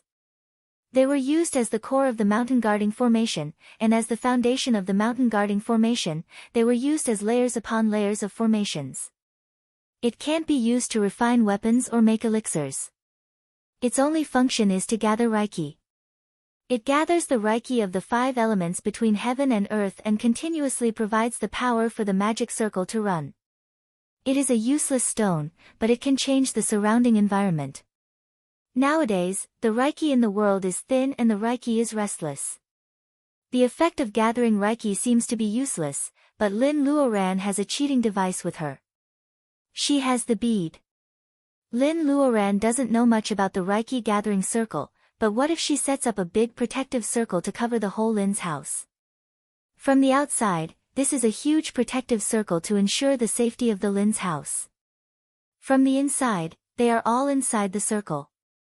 The spirit-gathering stone is the core of the circle. All Reiki is used on the circle, so some Reiki will leak out. As long as Lin Luoran is at home, the bead she wears will continuously convert Reiki. This house will become a perfect place for cultivation. Lin Luoran feels that her heart is pounding. Immersed in her own thoughts, Lin Luoran doesn't know that if the protective circle covers the whole Lin's house, it will be like a protective circle for the mountain. Of course, Lin Luoran lacks knowledge about magic circles. This protective circle for the mountain can only provide simple protection. When facing an enemy attack, there is no magic circle for cover, and there is no killing circle. Lin Luoran can only be attacked passively. Lin Luoran can't ask for too much. She finally cuts the Reiki gathering stone in half. She plans to bury 1/2 of it under the island. As for the other half, she plans to do the same for the villa in Qingcheng. Putting away the other half of the spirit-gathering stone, Lin Luoran casts a spell of the nature of earth. The yellow soil tumbles and becomes soft. The soil seems to be alive. It actively wraps around the spirit-gathering stone and sinks it under the small ring island. 1 meter, 2 meters, 3 meters. Lin Luoran uses her spiritual mind to feel the movement of the spirit-gathering stone. When it sinks to a depth of 10 meters, she stops the spell. At this depth, no matter what the people in the Lin's house are doing, they can't dig it out. Looking at the pile of jade on the ground, Lin Luoran sighs that she really has a hard life. She simply sits down and starts to carve the circle. Lin Luoran has been studying the protective circle for the past 3 months. She often practices on the jade, so she is very familiar with the nodes of the circle. However, it is still not easy for Lin Luoran to draw a picture of the protective circle with the whole Lin's house as the drawing paper and the jade as the nodes. Lin Luoran closes her eyes and uses her spiritual mind to look down on the whole Lin's house. She ponders for half a night. When dawn comes, she is a little bit sure. Lin Luoran is running around the Lin's house with jade of different sizes in her hand. A piece of jade the size of an egg is placed under the fish tank in the front yard, in front of the camphor tree, on the right side of the garage, behind the embroidery building, on the root of a rose, and even under the water of a small lake. Lin Luoran has placed pieces of jade in all these places. The biggest jade is the size of a bowl, and the smallest is the size of an egg. The jade is full of reiki, which is a great fortune in the world of cultivation. Lin Luoran is not stingy at all. She had placed hundreds of pieces of jadeite. She was not physically tired, but her mind was severely exhausted. She makes a spell of the earth with her right hand and directs the hundreds of jade to sink into the ground. The height of the jade is different, which is also a test of her control. After finishing all this, the sky is already bright. The light in Rong Donglin's room is on again. Lin Luoran doesn't want to enchant in front of him, so she stops and goes to make breakfast in the Li's village, which is far away from the R city. 4 years have passed, and Mrs. Li seems to have lost some weight. Her face is wrinkled. However, when she scolds people, she is more energetic than 4 years ago. Go and make a poached egg for your brother. Let him eat it before he goes to work. Mrs. Li is holding a plastic bowl in her hand. The bowl is half filled with chicken millet, and she is holding 2 hot eggs in her left hand. Sister Li complains in a low voice, "Mom, you are so partial. My brother has been sleeping at home for 3 years. He doesn't look like he is going to find a job. We have to let him have a few eggs. Why don't you give this to your son-in-law so that he can carry a few more buckets of dung?" Sister Li is still murmuring. Mrs. Li picks up the feather duster and starts to beat Sister Li. "Didn't you just eat a few eggs? Why are you talking so much nonsense? Amping is the only graduate student in the village. How can he compare with your dung picker? I'm going to beat you to death." Mrs. Li is strong, but she is not as flexible as Sister Li. The mother and daughter are running and hiding in the yard full of chicken and duck droppings. Her old hen, which has just laid an egg, is so scared that it flaps its wings and flies to the wall, cackling. These scenes have been played countless times in the past 3 years. People in the Li's village are used to it. Li Anping lies on the bed with peace of mind. He turns a blind eye to the argument between his mother and sister. He covers his head and sleeps. Seeing his wife in her 40s is beaten by Mrs. Li, Li Anping's brother-in-law is very angry. His family works hard to provide for his brother, but they don't wait to serve him. Living in the countryside, although it doesn't cost much, the rice doesn't fall from the sky. The eldest son-in-law has long been dissatisfied with his brother-in-law who eats and drinks for nothing at home. He wears a pair of flip-flops and walks to the window of Li Anping's room.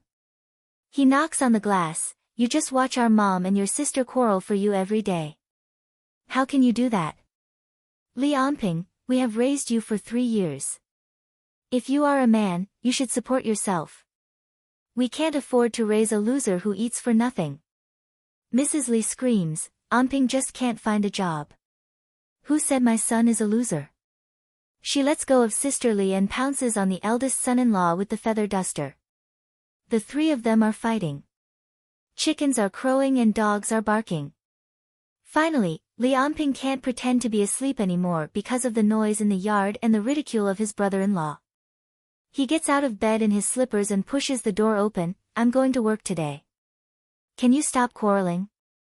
After 3 years of living like a beggar, Lianping, who used to be handsome, loses the handsome feeling without good clothes. Besides, he doesn't have to work, so he is much fatter. His beard is unkempt and his eyes are black. Lin Luoran may not be able to recognize him. Hearing that her son is going to work, Mrs. Li smiles and throws away the feather duster. My son, you can stay at home for a while. I'm going to cook you a poached egg. Sister Li is also smiling. Even the eldest son-in-law, who doesn't like his brother-in-law, is excited to hear that he is going to work. At least he will be a graduate student. How can he worry about not finding a job? After a while, Mrs. Li smiles happily. She takes the poached egg and watches Lianping shaving. The wrinkles on her face are like a blooming chrysanthemum. I've always said that you are a good boy, but you are too honest. You should have told your brother-in-law about this earlier. Anping, when did you secretly contact your employer? Lianping looks at the mirror and says in a muffled voice, someone else contacted me. Mrs. Li's frown becomes smoother. Her son is a good boy, so she is respected in the village. Her family is also influential. Thinking of showing off, Mrs. Li asks Lianping which big company he works for. When Lianping says, Fortune House, the poached egg in Mrs. Li's hand falls to the ground. Anping, my son, how can you go to that damn place?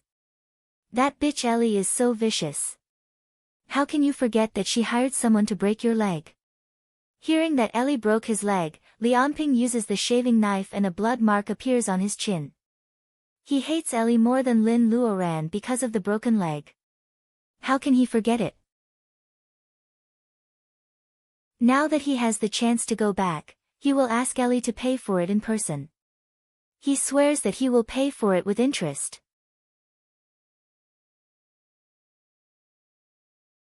Chapter 216. Li's village has become a distant memory in Lin Luoran's mind. The path of cultivation is hard for her. She doesn't have time to think about Lianping's family, which makes her feel uncomfortable. Rong's translation is going well. Today, Luodong comes home early and comes to the bamboo house to do his homework. Lin Luoran agrees that Luodong likes to stay with Rong. After all, Rong is trustworthy both in terms of character and knowledge. Seeing that Luodong is interested in Rong's Shui script, an idea comes to Lin Luoran's mind. If Luodong decides to cultivate in a few years, it will be reasonable for him to learn these ancient scripts. Luodong has a few years to learn from Rong. If he can master the basic knowledge, he won't be wasting his time. Even if he doesn't plan to cultivate in the future, it is not a bad thing to learn these ancient scripts. Lin Luoran sneaks out of the study and decides to ask Rong about it. The cyan little fox has woken up. Lin Luoran detoxifies it again. Although it is still lying in its nest listlessly, Lin Luoran suddenly feels that the fox looks at her more affectionately after escaping from death. If she doesn't cultivate, Lin Luoran is an idle person. Recently, Mr. Lin likes to do morning exercises in the park. He is obsessed with practicing the 5 animal frolics with a group of old men who look much older than him. Seeing that Mrs. Lin is so bored, Mr. Lin asks her to practice with him. Mrs. Lin can't cultivate at this time, but there are fruits and vegetables in the space. She drinks spirit wine like water. Her body functions are rejuvenated. Her coordination and tenacity are very good. She reluctantly follows Mr. Lin to practice for a few days and she is doing well. Everyone in the family has something to do. Lin Luoran goes to the basement. She has nothing to do. She remembers that she has not planted the seedlings of the fruit trees she found in the mountain in her space. After planting the wild pear, chestnut, and fig trees, Lin Luoran picks an apple. She sits on the swing tied to the branch of the apple tree and starts to eat the apple. When she first opened the space, there was only a small pond, a green tree, and 2 or 3 feet tall grass. The space was also very small. Now, in her space, there were peaches, apples, cherries, grapes, pears, figs, all kinds of vegetables, herbs, spirit herbs, volcanoes and small springs. The wind and rain were all natural. In the beginning, the space was only a small piece of land that could be used for planting. Now, it had become a multifunctional plantation with more than 1 acre of land. If he had to point out a regret, it would be that the restriction on the small wooden hut was still not opened. The fire phoenix ate half of the strange fire in the Kalahari Desert last time. He doesn't know how it is now. The cabin looks quiet and there is no sound at all. Lin Luoran picks a basket of peaches, apples, and grapes. She also prunes the branches and leaves of several fruit trees. Then she leaves the space with the basket. Putting the fruit aside, Lin Luoran thinks about the magic circle she set last night. She wants to enchant the magic circle tonight, but now she is in a hurry. Whether the magic circle is successful or not, it still needs to be tested by the enchantment. After calming herself down, Lin decides to start the enchantment right now. As usual, she uses the jade spirit stones to surround her. In case she runs out of wakan during the enchantment, it is convenient for her to replenish. Sitting cross-legged, Lin Luoran's wakan comes out from her fingertips. First, she explores the nearest jade under the embroidery building. Lin Luoran's wakan is like a thread, and the jade is the eye of the needle. After passing through the thread goes to the jade under the corner of the wall. The jade is connected by an invisible dotted line. Under the quiet house of Lin's, no one but Lin Luoran sees this feast. The crisscrossed brilliance and the lit stars radiate their own light in the dark underground. The brilliance intertwines and rushes to the eye of the circle. As long as the jade is connected with the eye of the needle, Lin Luoran will know whether the enchantment is successful or not.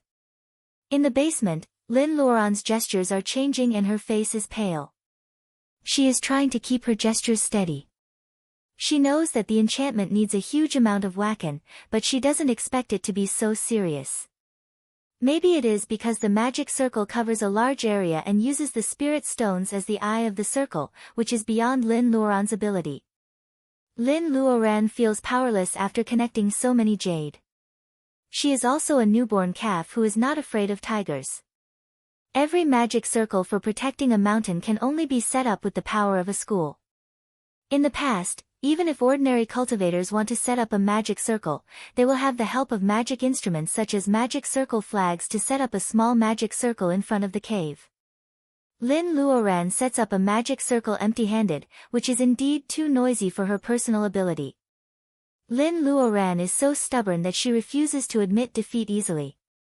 It takes a long time for her wakan to form a circle and transmit it to the eye of the circle. It seems that she has failed half tonight, but she still refuses to give up until the last moment. If she persists, she may not win, but if she gives up, she will probably fail. Lin Luoran is so stubborn that she directs the bead to absorb the reiki in the jade and transmit it to her body continuously. The 3 nebulae in her pubic region seem to be infected by her urgency.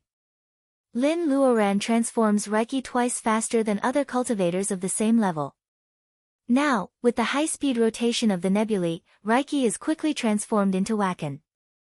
Lin Luoran grits her teeth and a strong light bursts out of her fingertips. The jade scattered around the chessboard like chess pieces feel her call and respond one after another. As the light flows, the reiki inside the jade surges like a tide and rushes to the eye of the circle. It is like the National Day fireworks that Lin Luoran saw on TV one year. These sparkling lights in the underground are not as clear as they can be seen by her spiritual mind. They are so beautiful. They are running and playing. Under the guidance of Lin Luoran, they run to the core of the magic circle. With the last surge of reiki from Lin Luoran, the leading reiki finally touches the spirit-gathering stone in the core of the magic circle. The net of stars is finally woven. Lin Luoran falls down in the pile of jade and her pubic region is empty. She is waiting anxiously. Time is so slow that she has to count it in seconds. When the 15th second arrives, she is a little discouraged. When the 18th second arrives, the light starts to fade slowly. Did she fail? Although she has expected this result, Lin Luoran still can't hide her disappointment. After all, she has worked so hard. Lin Luoran closes her eyes tiredly and is reluctant to withdraw her spiritual mind. About 10 seconds later, when Lin Luoran is about to withdraw her spiritual mind, she finds that the jade on the ground flashes like a light bulb with bad contact. Oh, is there something wrong with her eyes? Lin Luoran is full of doubts. She sees the jade light up one by one. A layer of velvet light that ordinary people can't see connects the jade and finally converges to the eye of the circle. After waiting for a while, the light flashes and an invisible light cover appears over the Lin's house in a semicircle, covering the entire Lin's house. It works. Lin Luoran collapses on the ground and giggles for a long time while looking at the ceiling of the basement. This protection circle is so disgusting. It's like a computer that needs to be restarted for it to work. In the Lin's house, Mr. Lin's spiritual mind has just been activated and he can feel the changes under the ground. He has no idea what his daughter is doing. When the circle is completed, he first feels the change of Reiki. Although the Reiki gathering stone has just taken effect, Mr. Lin has already keenly noticed it. Cyan Little Fox, whose nest is on the small Huan Island, is the closest to the Reiki gathering stone. It has felt very comfortable since the stone was buried last night. Goldie is also very sensitive to the changes in the Lin's house. Maybe it and Cyan Little Fox will be more reluctant to leave the small Huan Island in the future. In fact, Lin Luoran feels a little guilty for Goldie. Although she gives it 2 boluses from time to time, compared with the peaceful and abundant Reiki environment in the secret land, the Reiki in the secular world is so thin that it can be ignored. This has an impact on Goldie's progress of cultivation. Fortunately, now she sees the hope of improvement. Everything is developing in a good direction. How can she not be happy? Lin Luoran falls into a deep sleep. It is a very comfortable night without any dreams that a little red snake hides in the shadow of a trash can on the folk street. The weather in the early spring of the our city is very good this year. The sun is warm. As the tourist card of the municipal government, the folk street with its alley as its selling point usually has a lot of tourists. In this kind of weather, there are even more tourists. The sun is very good and there are many girls in the our city who like to be beautiful. Some girls who are not afraid of the cold have changed into thin coats, short skirts, black stockings, and a pair of knee-high leather boots. They look warm and pretty, which has become the standard dress for many girls on the street. A girl with a ponytail looks to be in her early 20s. She is wearing a pair of boots and is strolling on the folk street holding her friend's hand.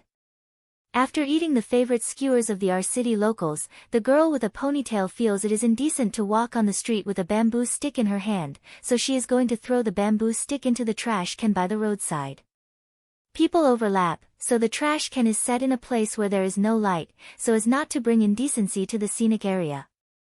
As soon as she throws the bamboo stick, she feels that her calf is pricked by a needle. She looks down and sees 2 small holes in her leather shoes. A red shadow flashes by quickly. The girl with a ponytail doesn't see the red shadow, so she thinks she accidentally scratches her leather shoes. She feels so unlucky. She walks back to her friend and complains all the way. After a few steps, she feels unbearable pain in her calf. In her friend's panicked eyes, the girl with a ponytail falls down softly. "Ruan, what's wrong with you? Don't scare me." After all, she is still young and hasn't experienced many things. Her friend is confused. The tourists around her don't dare to help her up. An old man with good eyesight points at her small feet and says, "Ouch, I'm afraid she was bitten by a snake. Call 120. Her friend looks at the direction he is pointing. Sure enough, a small stream of black blood is dripping from the 2 small holes in the leather shoes. Black blood, oh my god, I'm afraid it's a poisonous snake. There is a poisonous snake here. Step back, little girl, call 120. The crowd has different opinions. Her friend finally dials the 120 emergency number. "Hey, someone was bitten by a snake. Where? We are at the folk street. It's a poisonous snake. In the midst of the chaos, some knowledgeable old people are secretly curious. It is only the new year, why would a poisonous snake appear in the crowded tourist folk street? I have finally completed the chapters 1-0. I silently ask for a red ticket for my bookmark. For the 3rd anniversary of Zongheng, there is a roulette lottery event. Bao draws twice and wins 3,500 points. He is very satisfied and recommends everyone to try their luck. Hee hee.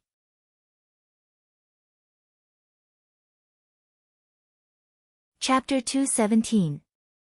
Rong feels that the air in Lin's house is fresher these days. He can smell the faint fragrance when he breathes. His mind is clear and he can even translate much faster. Mr. Lin's senses are more intuitive. He can feel the Reiki molecules around him in just a few days. The willow tree beside the lake has benefited from the wood Reiki. Its yellow leaves have grown to 3 inches long in a few days. Its branches hang down to the lake, which is really beautiful. Lin Luoran really wants to see the part that Rong has translated. However, she can't let go of the stone in her heart. She restrains her eagerness. There is one thing that she has to solve before she goes out to find the soul wood. Lin Luoran and her mother are going out for 2 days.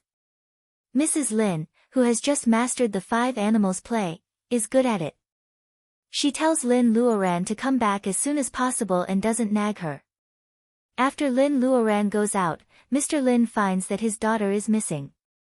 He is about to ask her about it when he sees Mrs. Lin staring at the TV and clicking her tongue.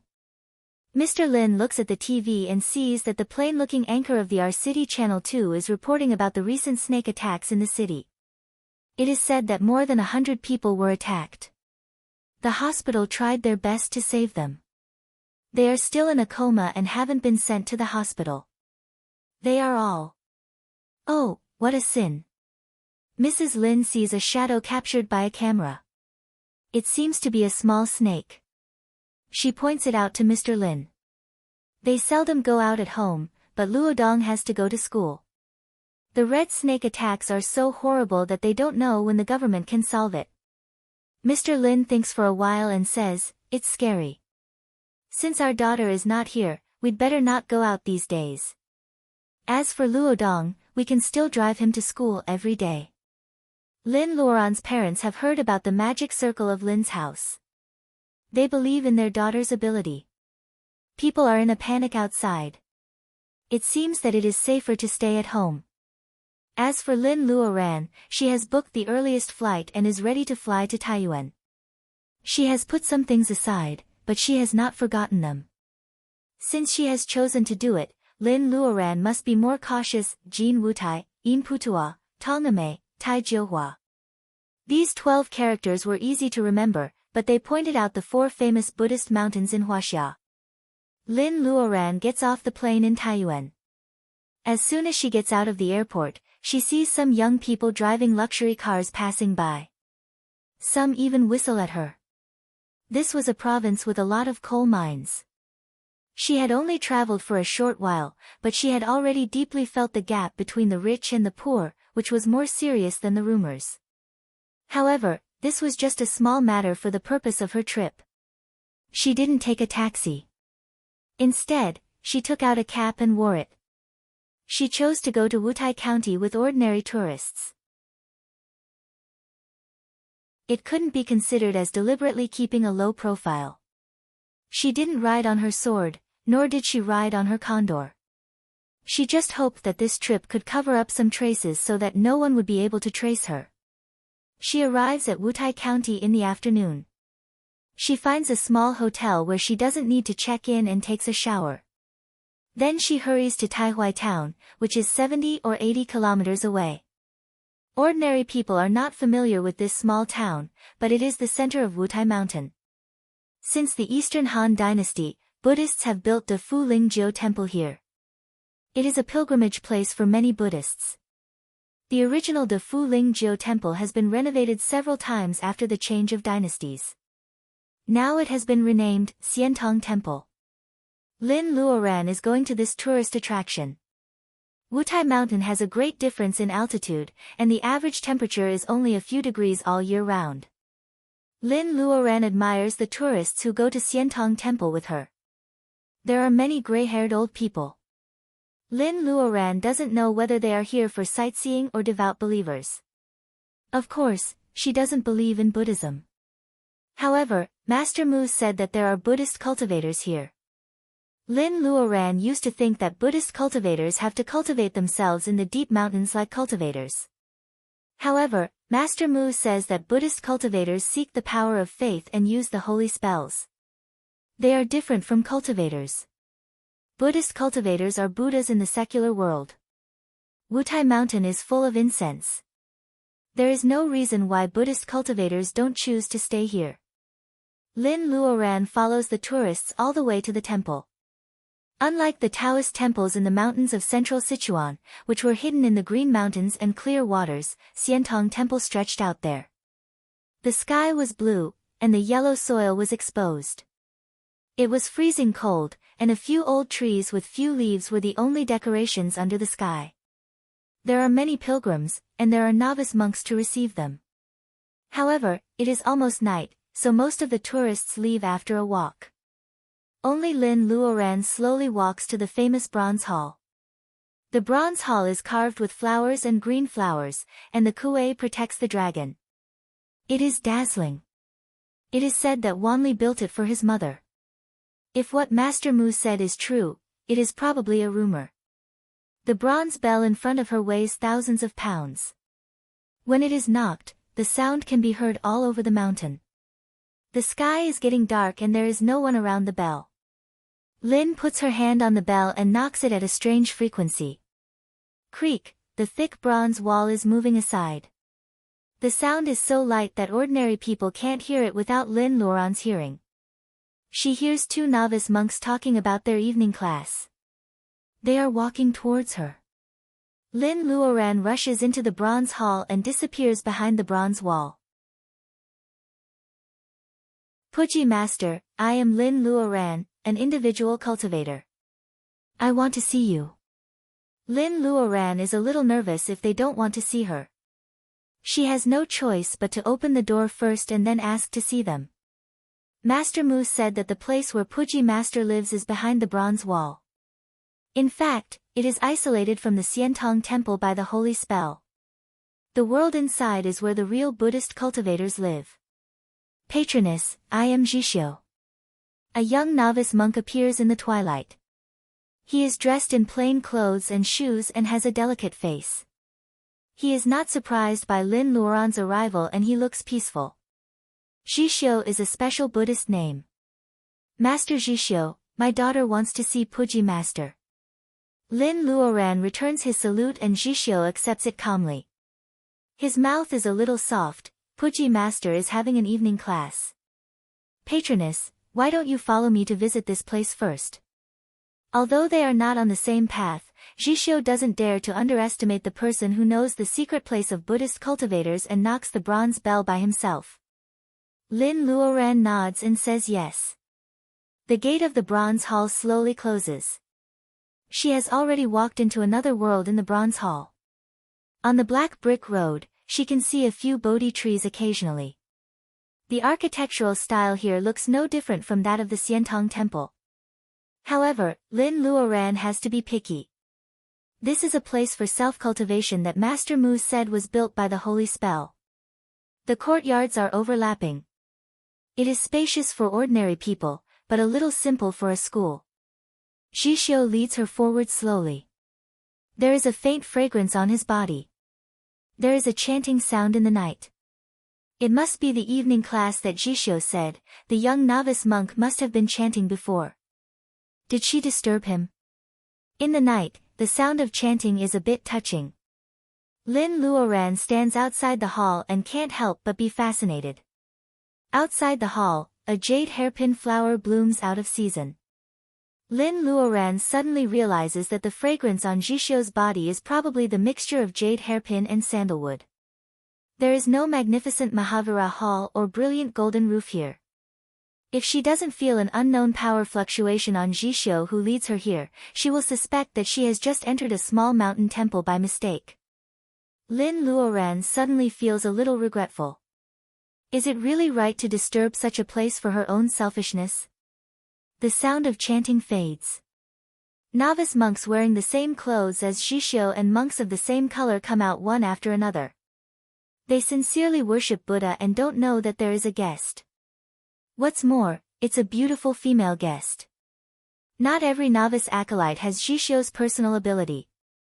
Seeing Lin Luoran looking up at the flowers, two young novice acolytes blush and whisper, "Amitba," and walk by quickly. "Amitba, you are still young, but you have already entered the laying foundation period. You really have a promising future." An old monk in a gray robe says the name of Buddha. Lin Luoran straightens her clothes and solemnly bows.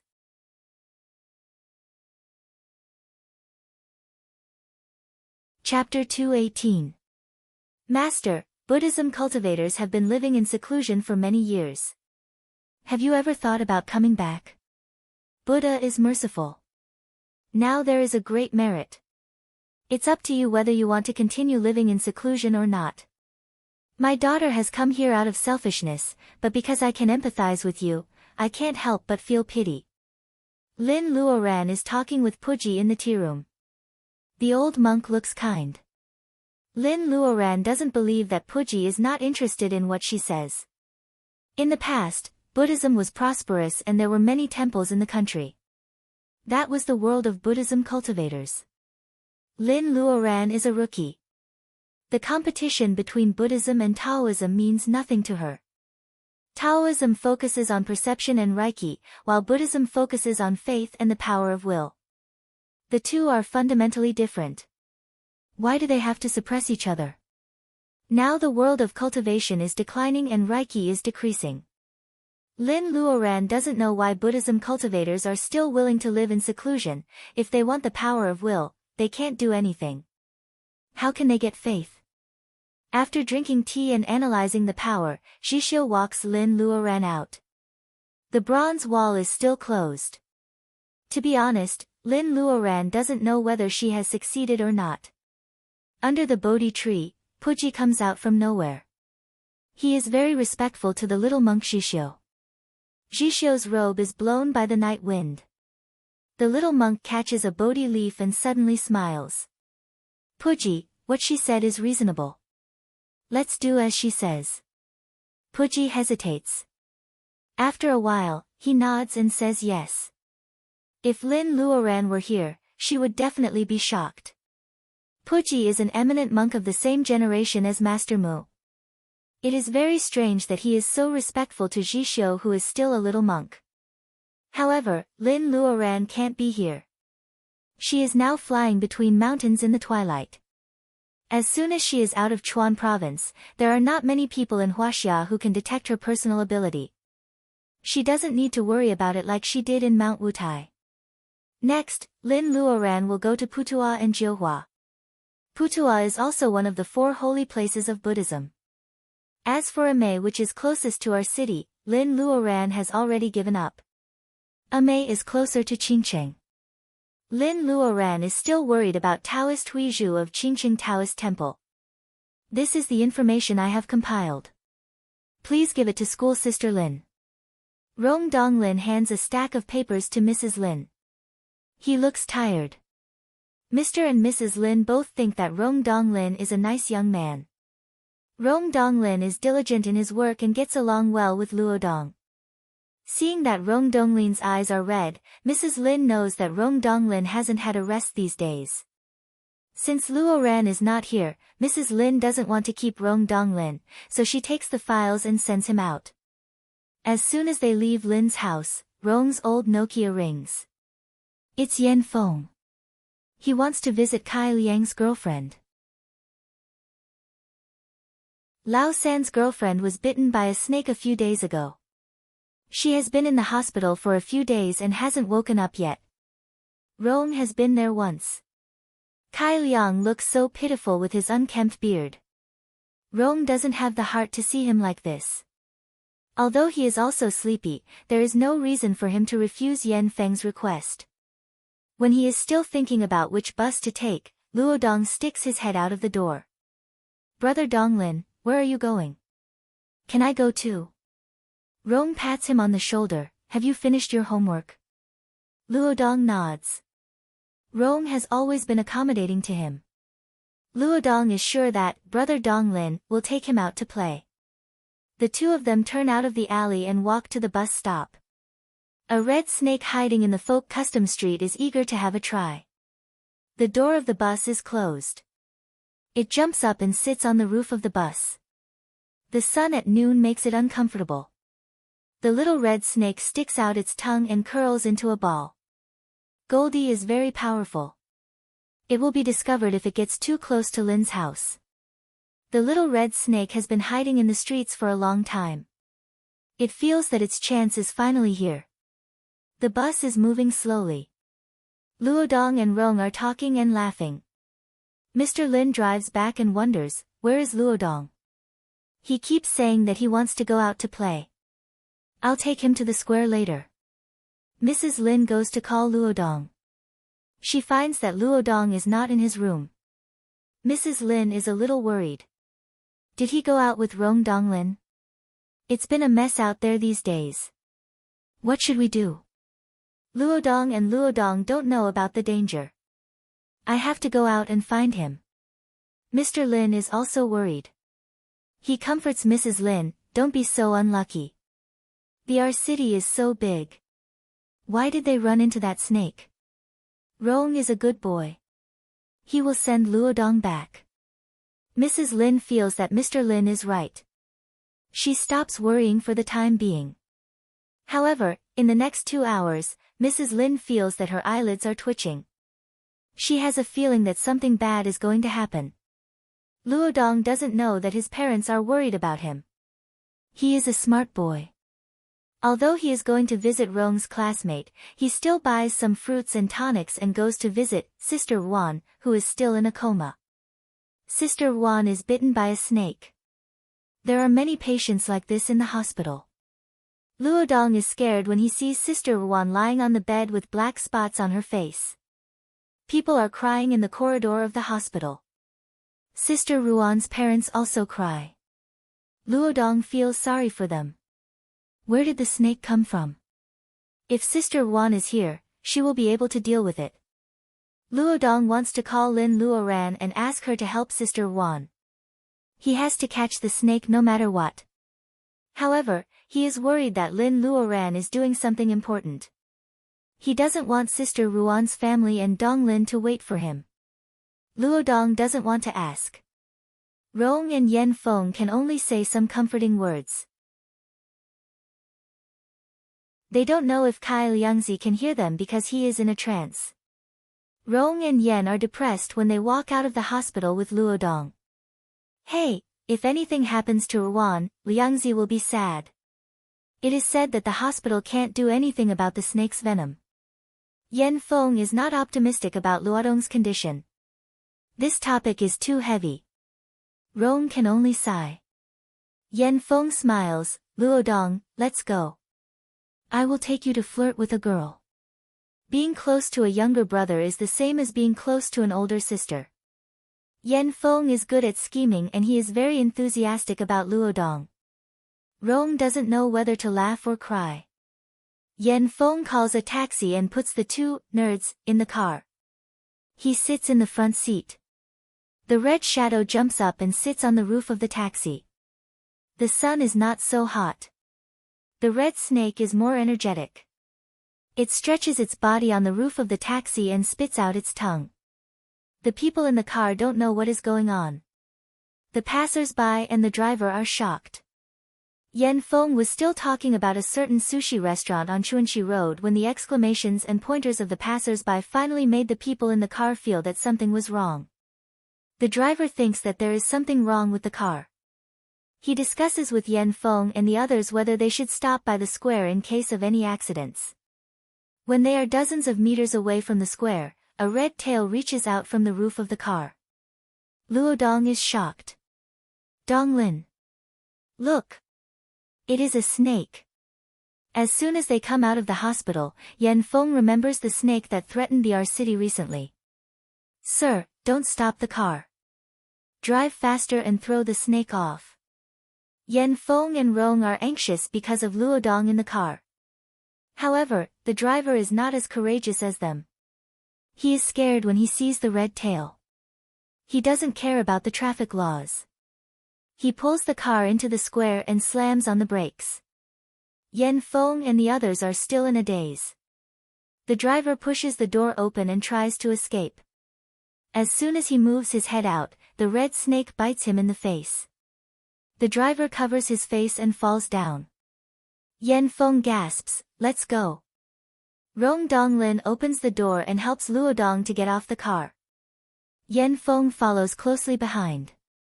The little red snake looks at the three of them with its cold eyes. It doesn't do anything to the taxi driver. The people in the square had long been stunned by the sudden appearance of the taxi. When they saw the little red snake on the ground, they all screamed and scattered. More and more people in the city have been bitten by snakes these days.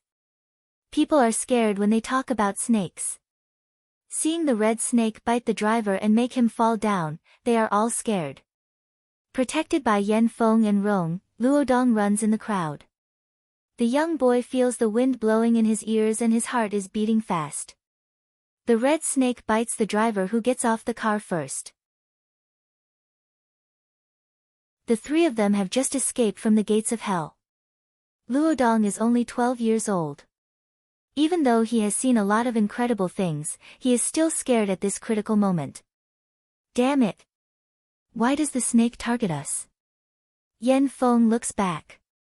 The red snake has caught up with them. Coincidentally, it is in their direction. Donglin, let's split up and lead it away. Yan Feng is not a bold man. He is just an ordinary college student with a glib tongue. However, at this moment, they have to consider the safety of the child. Rong nods in agreement. As soon as the three of them split up, they find that the red snake is chasing Luodong. Rong has no choice but to turn back. Yan Feng spits on the ground and pulls Luodong away. The snake's target is Luodong. The two of them hold Luodong's hand and run away. People who are running for their lives consciously draw a line between them and the snake. Gradually, only the three of them are left in the square. Behind them is a high wall. There is no way for them to escape. What the hell? Brat, did you raid its nest? Why is it so apologetic towards us? Yan Feng looks around. His eyes light up when he sees the small tree in the garden. Soon, he pulls down the wooden stick that is protecting the tree. Lin Luodong's face is pale. He doesn't know why the snake keeps chasing him. He also takes a stick like Yan Feng. Rong Donglin looks at the red snake vigilantly. The three of them each hold a stick. They feel more confident. The red snake sticks out its tongue in front of them. The three of them lean against the wall and feel much safer. Yan Feng comforts Luodong, "Don't be afraid. It's just a small snake.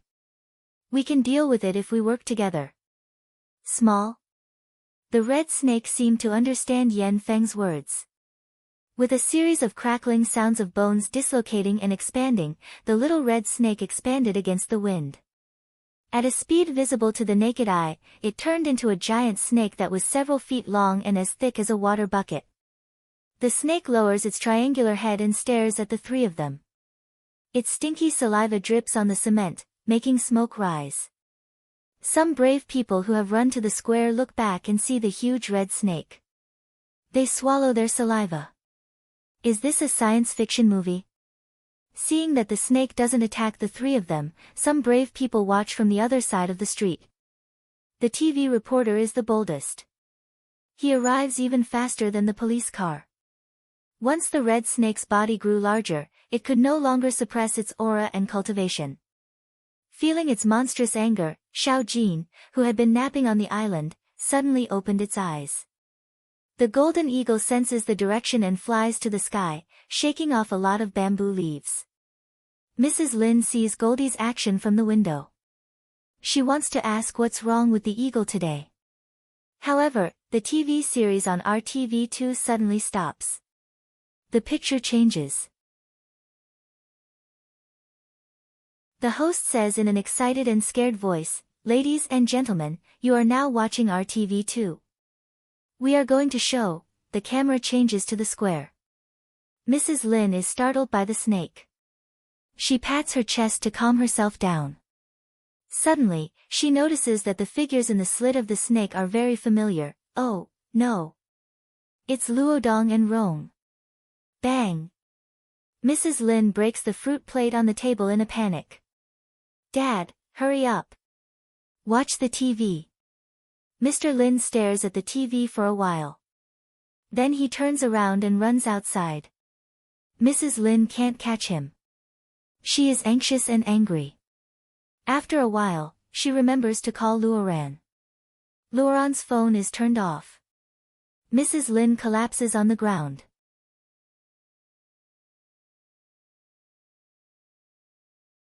Chapter 219. In the square, although it is only the beginning of March, Luodong still feels thirsty. It has only been a few minutes, but he feels like he has been confronting the giant snake for years. His hands holding the wooden stick can't help shaking. Rong and Yen Feng are older than Luodong, but they are also ordinary college students. They have accepted the scientific worldview and are atheists. It is the first time for them to see such a giant snake. They are scared and confused. Are they facing a biochemical monster in an American movie or a monster in the Huaxia legend? Compared to the excitement of the outdoor host, only the three of them knew the helplessness and fear of not being able to retreat. The giant snake seems to be teasing them.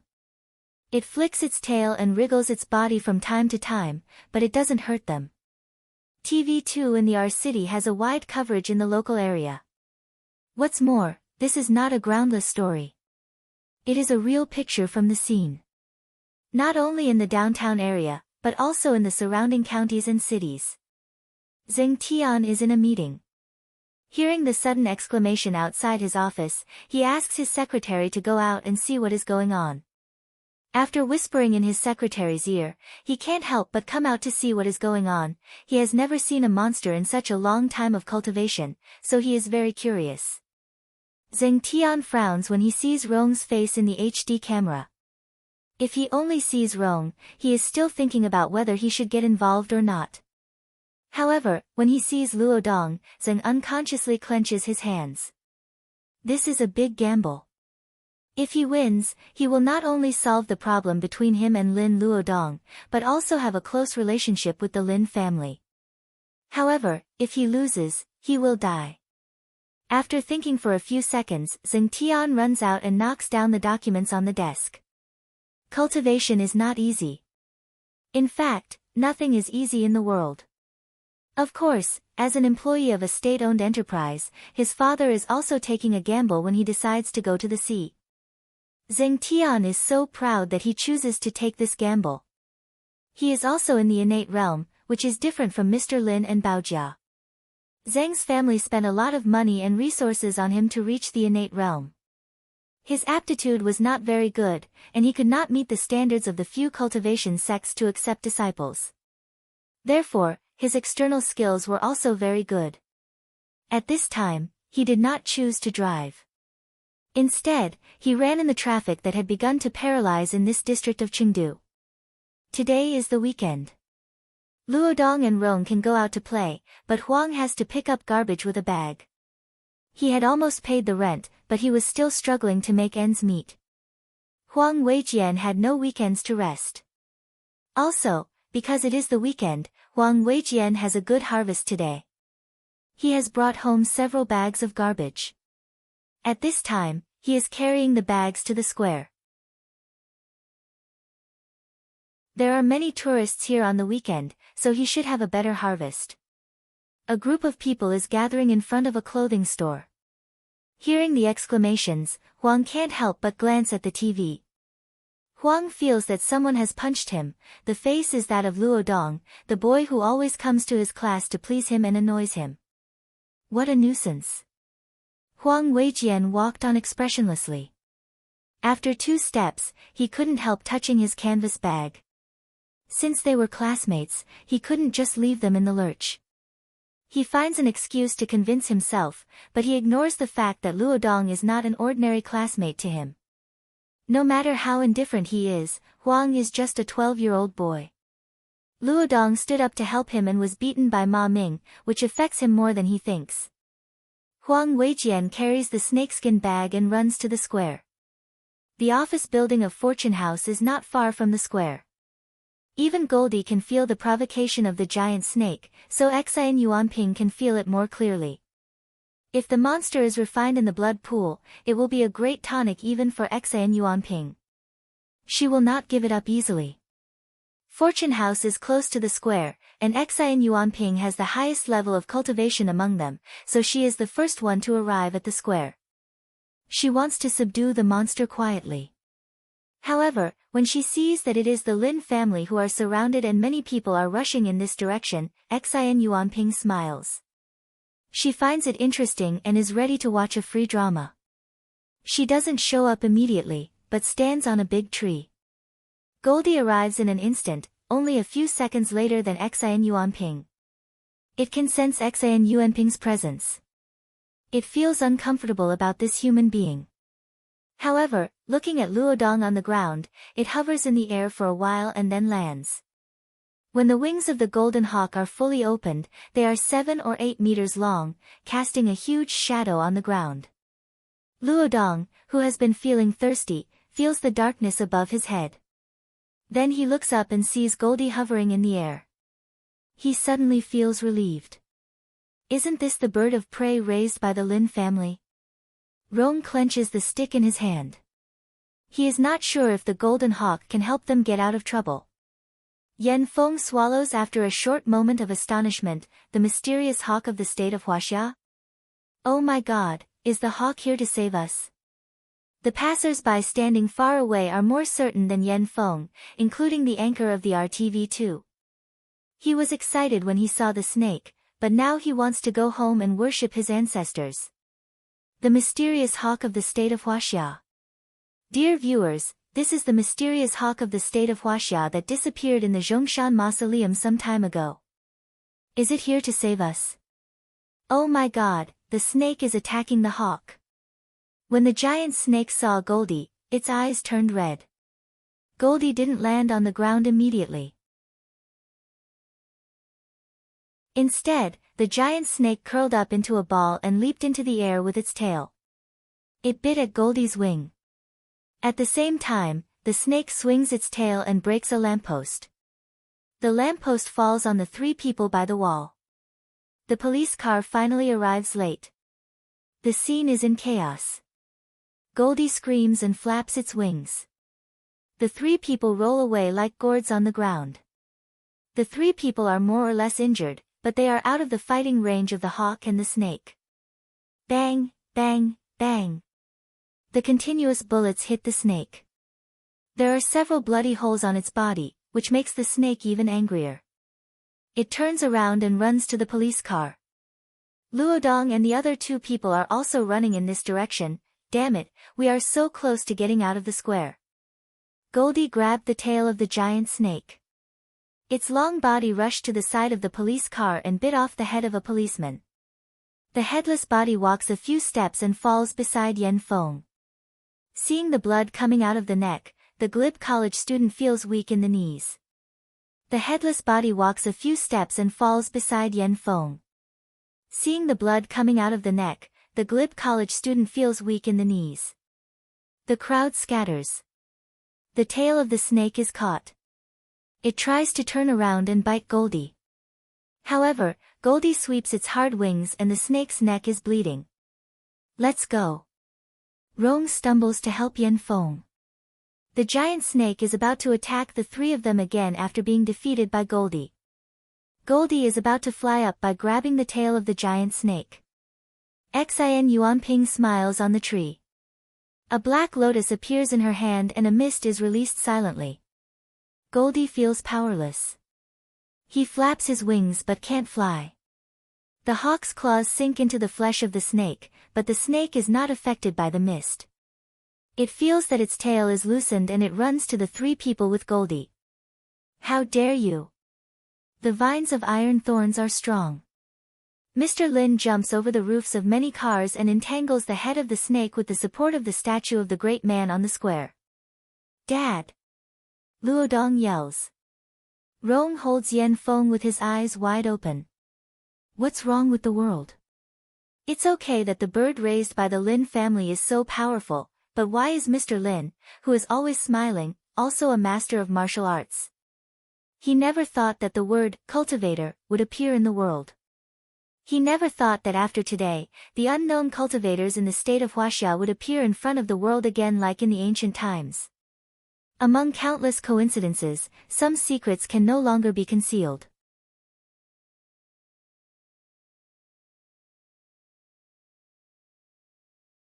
Chapter 220. Zheng Tian follows Huang Weijian. Unlike Mr. Lin who can control iron thorns, Zheng Tian's weapon is a soft sword made by the Wen family of Zhu Mountain. He can draw it out from his belt when needed. Even masters of martial arts can use it easily, let alone Zheng Tian, a cultivator in the congenital realm. Zheng still knows to keep a low profile. He pulls a piece of his shirt to cover his face. When he rushes out, he says, "Go." He pushes Luodong, Yan Feng, and Rong away. Only Rong recognizes that Zheng Tian's voice and figure are similar to the young master of Zheng's family in the bar. Rong Donglin follows Zheng's order and runs out of the square with Luodong and Yan Feng. They know that Luodong is the target of the giant snake. They have seen the policeman's head being bitten off, so they don't dare to get other people into trouble. They just run to the open space. Zheng Tian has already jumped to the side of the snake with the tip of his sword. Mr. Lin can't help Goldie all of a sudden. The iron thorns are extremely tough, but Mr. Lin obviously lacks actual combat experience. He didn't take advantage of the situation to attack when he was in the most advantageous position. Now, he can only barely hold the giant snake and can't deal with it. Zheng Tian's sword moves like a rainbow. He moves in the air and stabs the snake's right eye with the soft sword in his hand. The flexible tip of the sword is like a snake. However, Zheng Tian is dealing with a real snake. Can he succeed? It only takes a few seconds, but it gathers the expectations of countless people. The captain of the police force asks for more police. When some people join the fight, he has already ordered to stop shooting. He doesn't want to hurt the innocent people. At this moment, everyone, including the noisy presenter, is holding his breath in the corner. The naked eye can only capture the movement for a moment. The camera with the red light on faithfully records the sword move that is remembered by countless boys and girls in Huaxia. In fact, at this moment, Zheng Tian, who is quite ridiculous with his face covered, puts his future on the line. Zheng Tian not only recognizes Lin Luodong and Rong Donglin, but more importantly, the one who is trying to stop the snake monster is the father of Master Lin. Zheng Tian feels that he has been injected with something called chicken blood. Zheng Tian is amazed by this sword strike. It is beyond his usual level. The giant snake keeps twisting. Zheng Tian's wrist is steady and powerful. Wherever the tip of the sword goes, the air seems to be broken, Puchi. With the dull sound of a sharp weapon cutting through flesh, the soft sword made of refined iron pierced the snake monster's weakest point, its right eye, under everyone's expectations. When the snake blood splattered everywhere, whether it was the people involved in the square, the police, or the audience watching the live broadcast in front of the TV, they all cheered in unison. That was great. Zheng Tian also feels great. Inside the snake's eyes is the brain. No matter how powerful the strange snake is, as long as he twirls his sword and smashes its brain, will it still be alive? Zheng Tian's wrist shakes, and the smile on his face freezes the next second. Damn it, his flexible sword was stuck in the snake bone. The giant snake turns its head and spits out a stream of yellow gas at Zheng Tian. Zheng Tian knows how powerful the snake is, so he has to let go of the handle of the soft sword immediately. He does a backflip and falls on the ground. The snake blood spills all over the ground. Xin Yuanping feels that this scene is so boring. She is clearly standing at the top of the tree, and the camera only shows the big tree. Xin Yuanping is not there. Zheng Tian bites his lips, but he can't stop the black blood from flowing out of the corner of his mouth. He has retreated quickly, but he is still poisoned. Everyone tells him to run, but his father is still fighting with the snake. How can Luodong run away? Behind the police car, Luodong doesn't move at all. Let alone Rong, even Yan Feng won't leave a kid like him behind. The three of them are watching the situation in the square. They are happy when they see Zheng Tian's amazing sword.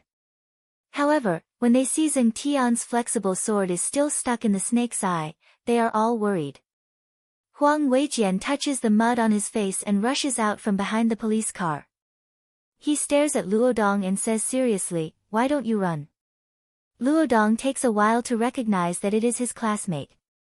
Although he doesn't know why Huang Weijian is here, he still pushes him. "It's too dangerous here. Huang Weijian, get out of here." The silent boy doesn't seem to hear Luodong's urging. He asks impatiently, "Luodong, why don't you run?" Rong and Yan Feng can't help but look at the boy who is obsessed with the same question. Luodong suddenly realizes that it is Huang Weijian who is talking to him. Huang Weijian, who didn't respond no matter how he tried to approach him in class, "My father is still there. I can't leave."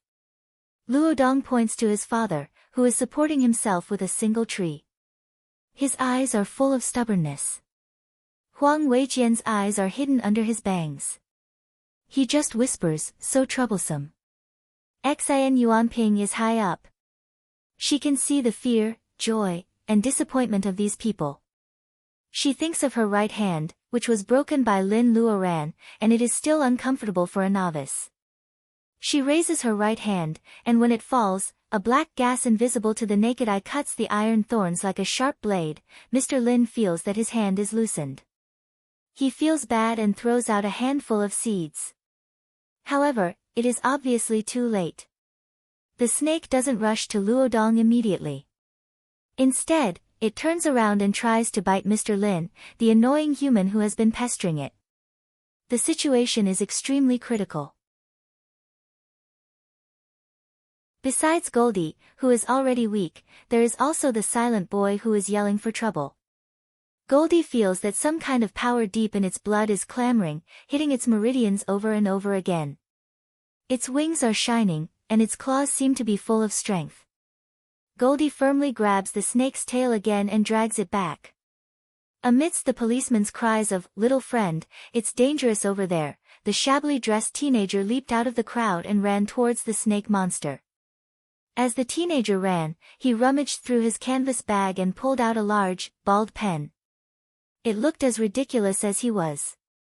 The wind blows up the boy's bangs. His eyes, which have been covered, are dark and deep. Mr. Lin glances at them and feels that the boy looks like someone. Who does he look like? Huang Weijian doesn't care about other people's thoughts. He just takes out a bare pen and writes in the air. While people are still guessing what kind of talisman he is writing, the boy reads slowly in his childish voice, "Goose, goose, goose," singing to the sky. At the beginning, people still feel that the boy is pretending to be weak. However, when Huang reads the poem, the mysterious feeling is completely destroyed. Luodong doesn't know what is wrong with his classmate. The courageous outdoor host has prepared a wonderful speech, but he only utters a few words. He doesn't know what to say. Yan Feng is so scared that his legs are weak. He swallows and murmurs, "The new generation really excels the old. Am I going to die on the beach? How old is he? He is so pretentious." Huang is not pretentious. Only Xin Yuanping, who is standing on the tree, can see the power of his pen. Kids nowadays are so interesting. Why don't you come and play with me? As soon as Huang Weijian says the word, wave, of, red palm pushing clear waves, an attack is formed at the end of the pen. Although he has never fought with it, he is confident in himself. He believes that he can stop the snake monster even if he can't kill it with one blow.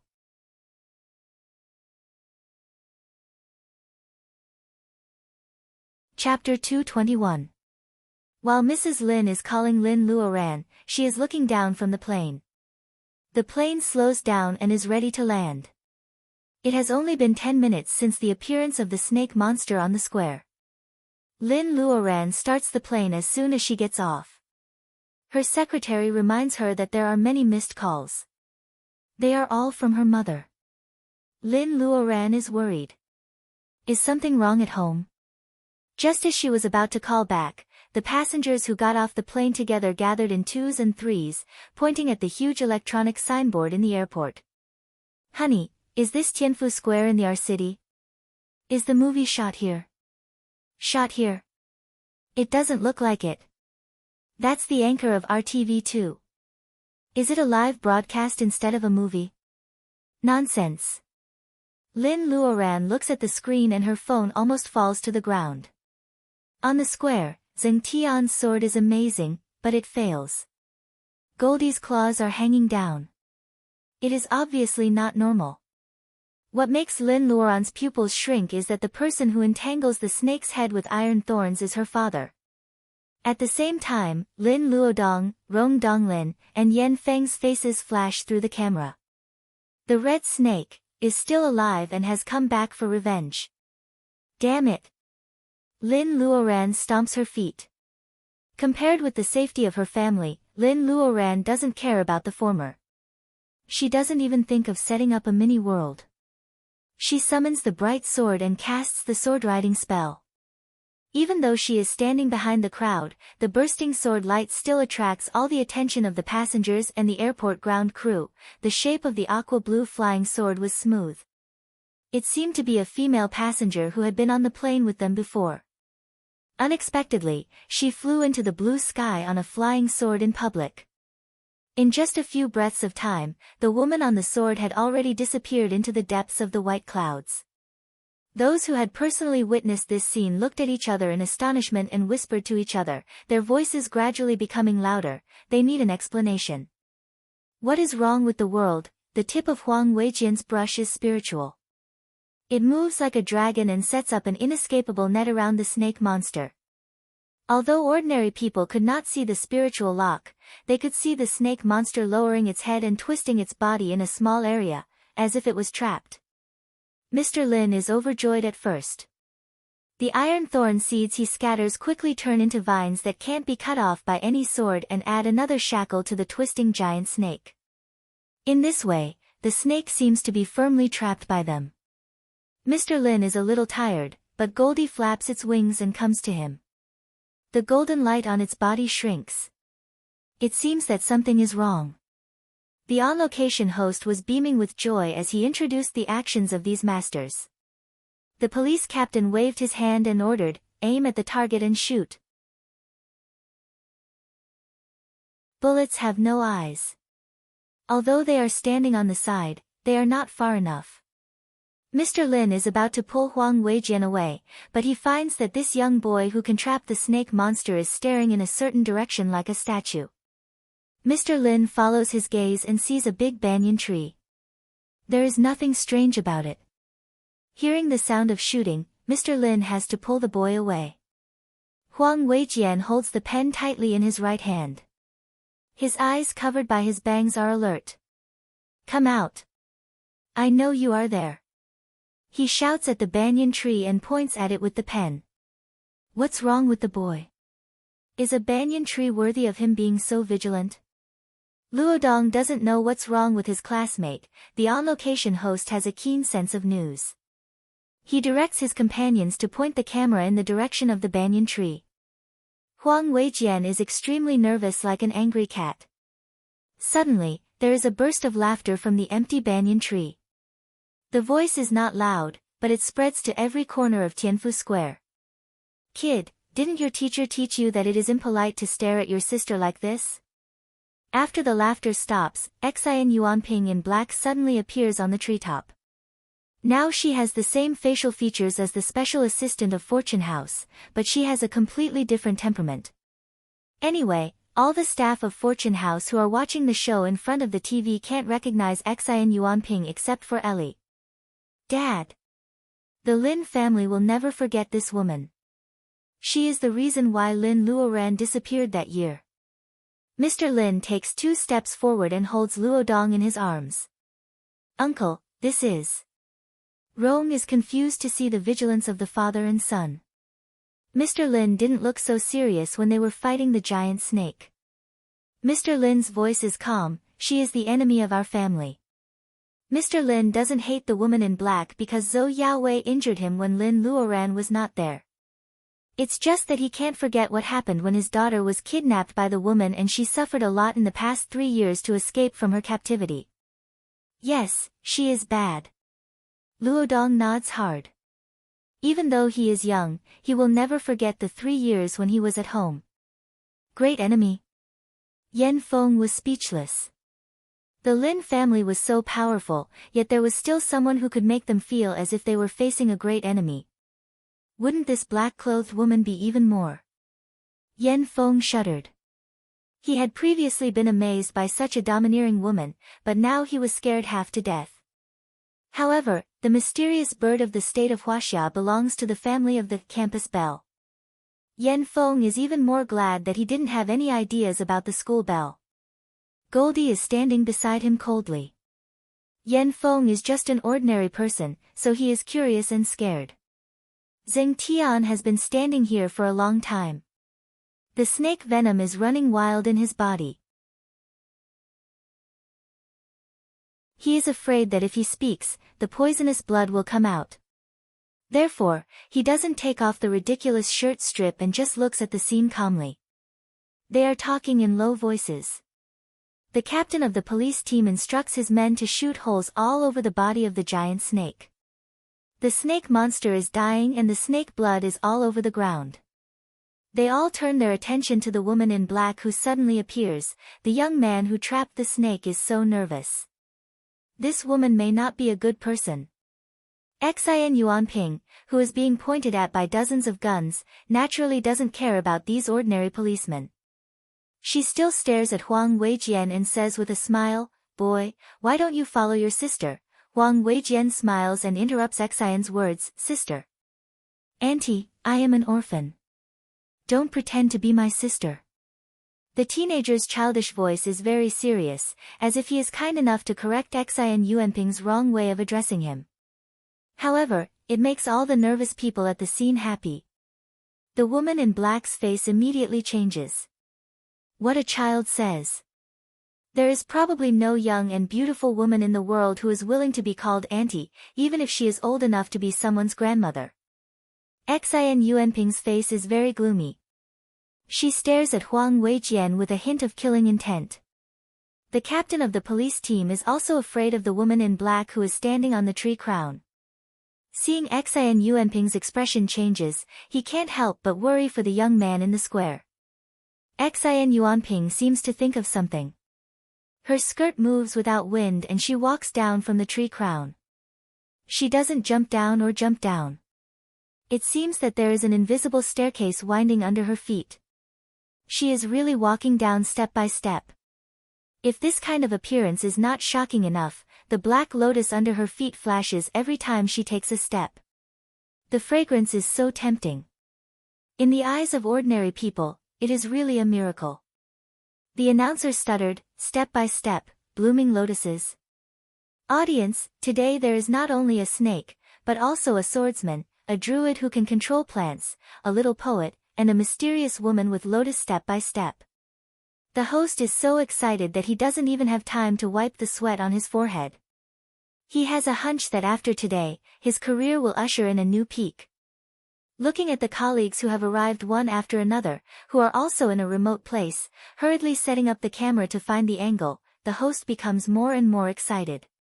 These colleagues are all behind him, and RTV2 is the first one. While the host is still excited, he suddenly hears the sound of glass breaking.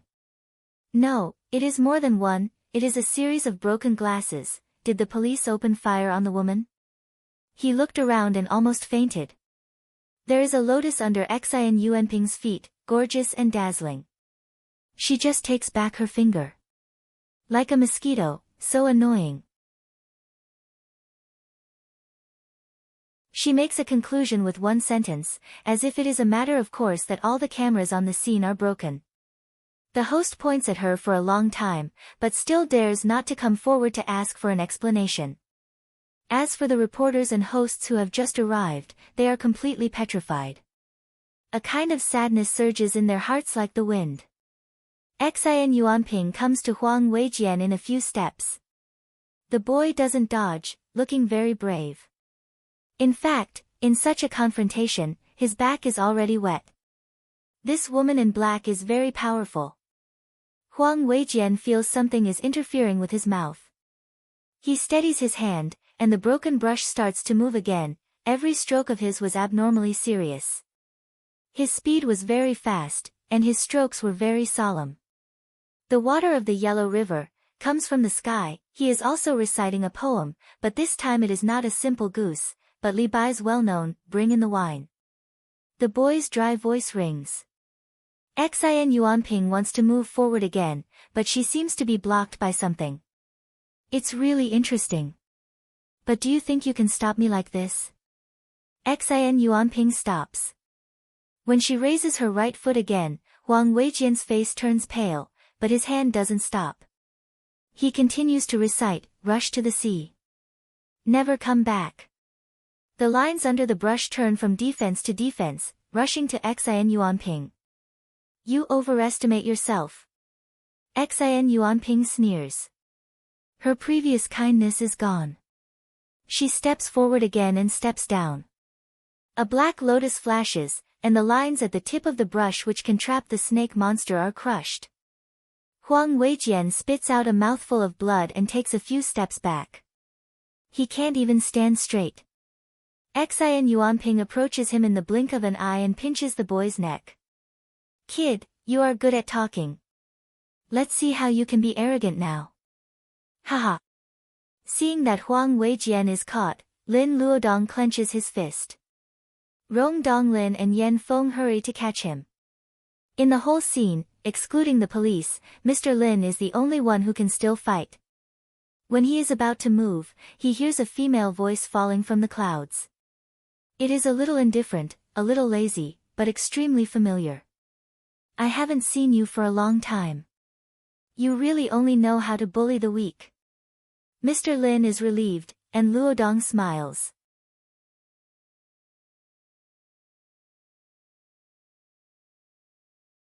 Chapter 222. Many years later, March 11, 2011 in the Gregorian calendar will be called Day of God. The Tianfu Square in our city will become a pilgrimage place for countless young people to seek immortality and become apprentices.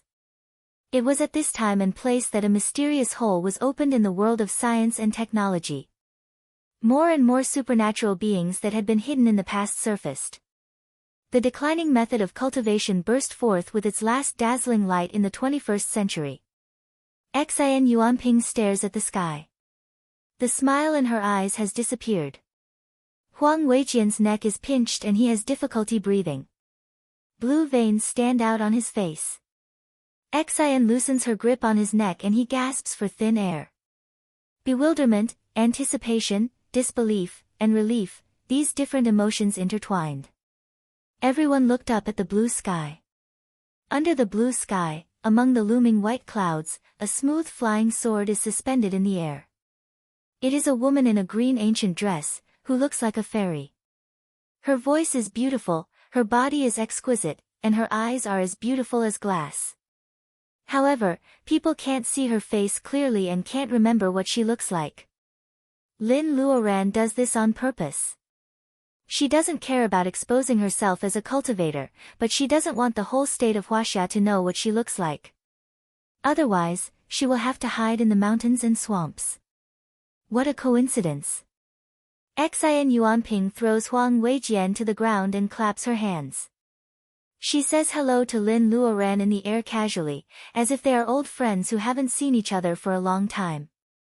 Of course, they probably can't be friends for the rest of their lives. So much nonsense. Lin Luoran glances at the scene. She is not satisfied with these onlookers. Dad, take them away first, including Luodong. Take them to the Lin family. Lin Luoran says to her father through her spiritual mind. Mr. Lin blinks, indicating that he understands. Lin Luoran and Xian Yuanping are both charming women. They are two different beauties. Lin Luoran walks with lotuses and Xian Yuanping comes on a sword. They have already attracted everyone's attention. Although the cameras of many TV stations are damaged, it doesn't stop these dedicated journalists from taking out their phones to record. It's a pity that they can't do a live broadcast. This is their common thought. Lin Luoran lives up to their expectations. She is still greeting Xian Yuanping. The next moment, several beams of red light fall from the sky like fireworks, turning into a rain of fire. The area covered is extremely wide, and the edge of the square is also affected. Xian Yuanping is confused by such an attack. This is a rain of Reiki, which has no attack power at all. However, it makes ordinary people on the edge of the square run away. It was inevitable for people to be afraid of the unknown. Whether it was the police, the reporters, or the citizens who were brave enough to stay at the edge of the square, they did not know if the sudden rain of fire was an existence similar to snake venom. They all took shelter, and the scene became chaotic. Could these be corrosive liquids? This may be the thought of most of the ordinary people on the scene. Among the dozens of policemen, only a young policeman does not hide. His eyes are shining.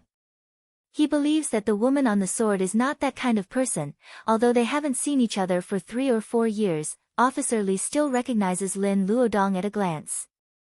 He had just graduated from the police school when he encountered such an incident. Lin Luodong is now completely different from the skinny boy he used to be.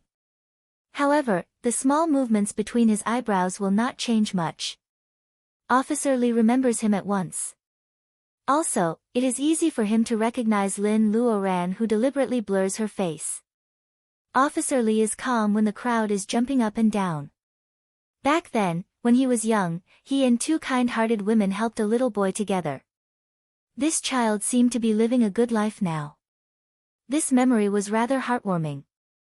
Officer Li watched as the youth and the people who had just shown off their abilities quietly retreated from the crowd without making a sound. After Lin Luodong and the others successfully leave, the rain of fire also stops falling. Completely different from the corrosive liquids in their imagination, the rain of fire quickly penetrates the skin as soon as it touches people's bodies. There is no pain. It is more like a kind of nutrient solution, which makes people feel full of vitality and refreshes their spirits. Even some old diseases seem to be relieved at this moment.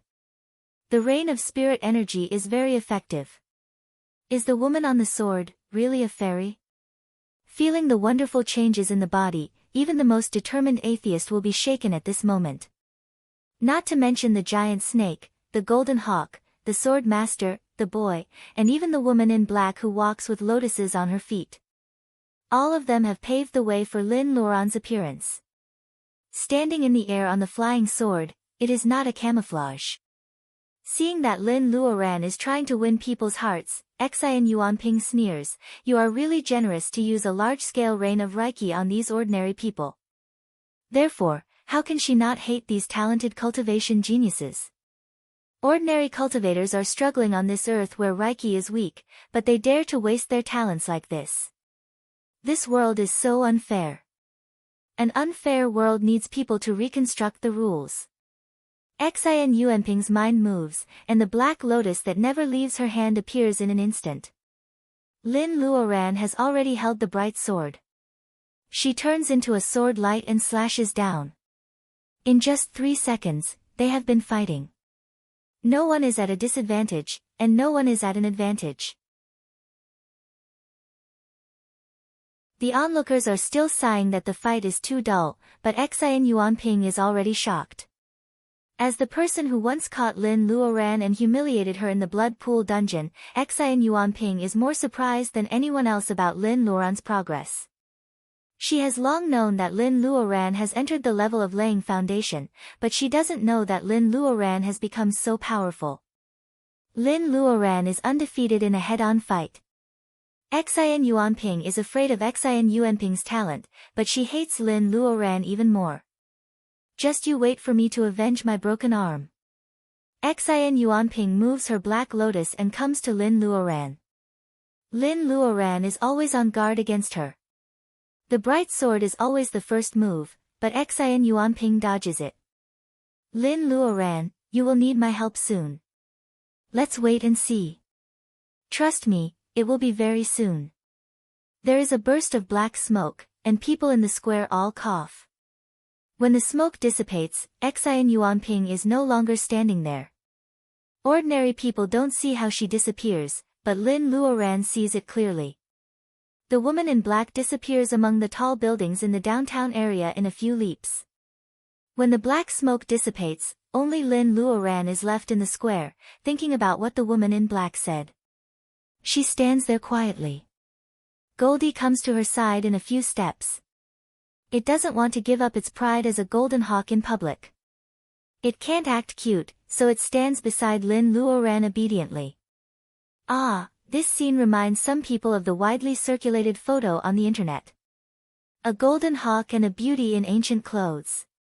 Is she the fairy riding a hawk? I'm really sorry that I haven't updated for a few days. I have too many social engagements during the festival, and I can't concentrate on writing. I'm not satisfied with what I write.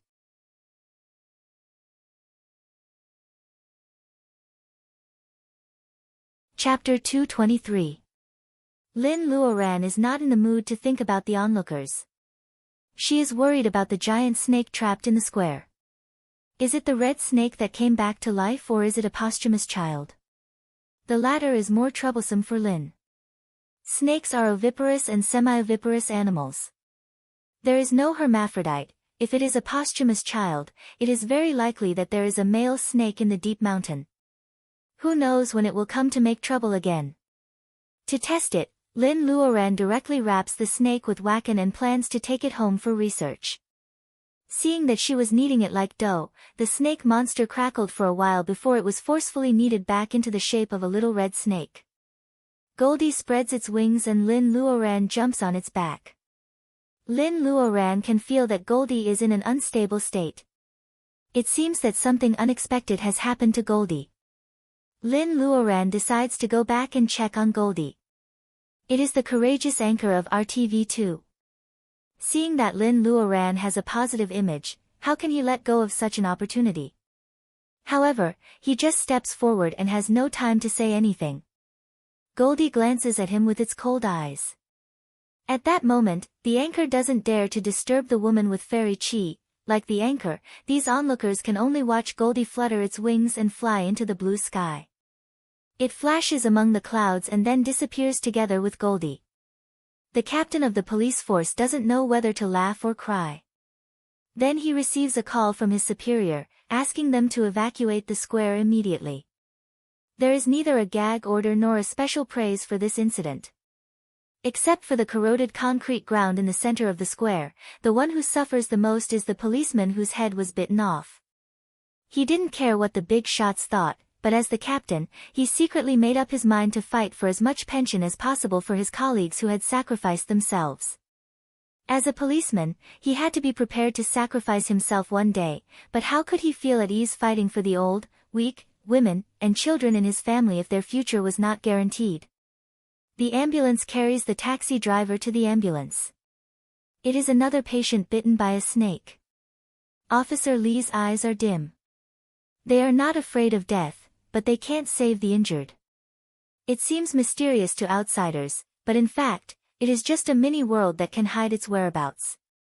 When Lin Luoran returns home with the snake, the living room of the Lin family is full of people. Mrs. Lin's eyes are red, Mr. Lin is comforting Lin Luoran, and Luodong is serving fruit and making tea. There was Yen Feng, who was the first to recover despite his glib tongue. Of course, there is also Rong Donglin, who has a complicated look, is kind, lovely, honest, and always keeps things to himself. Zheng is the most pitiful one. Seeing Lin Luoran coming in, he hurriedly stands up and greets her, Master. However, he can't hold the black blood in his mouth. When he spits it out, it is as worthless as ink. Mrs. Lin's eyes are all red. Except for Huang Weijian, who is sitting in the corner and trying to hide his existence, no other kid is as uncomfortable as him. Senior. Sister Lin, this, young Master Zheng's situation is the same as my classmate's girlfriend, he was bitten by a snake. In the solemn room, Yan Feng was the one who dared to speak up. Zheng Tian feels that the blood in his body is surging up. He is so flustered that he keeps waving his hands. There is no child Zheng in front of Master Lin. Is she trying to harm him? Seeing how cautious Zheng Tian is, Lin Luoran would laugh out loud if she didn't have the snake in her hand. Don't be so polite. Zheng Tian, try to force the snake's venom out by yourself. I will help you. It should be fine.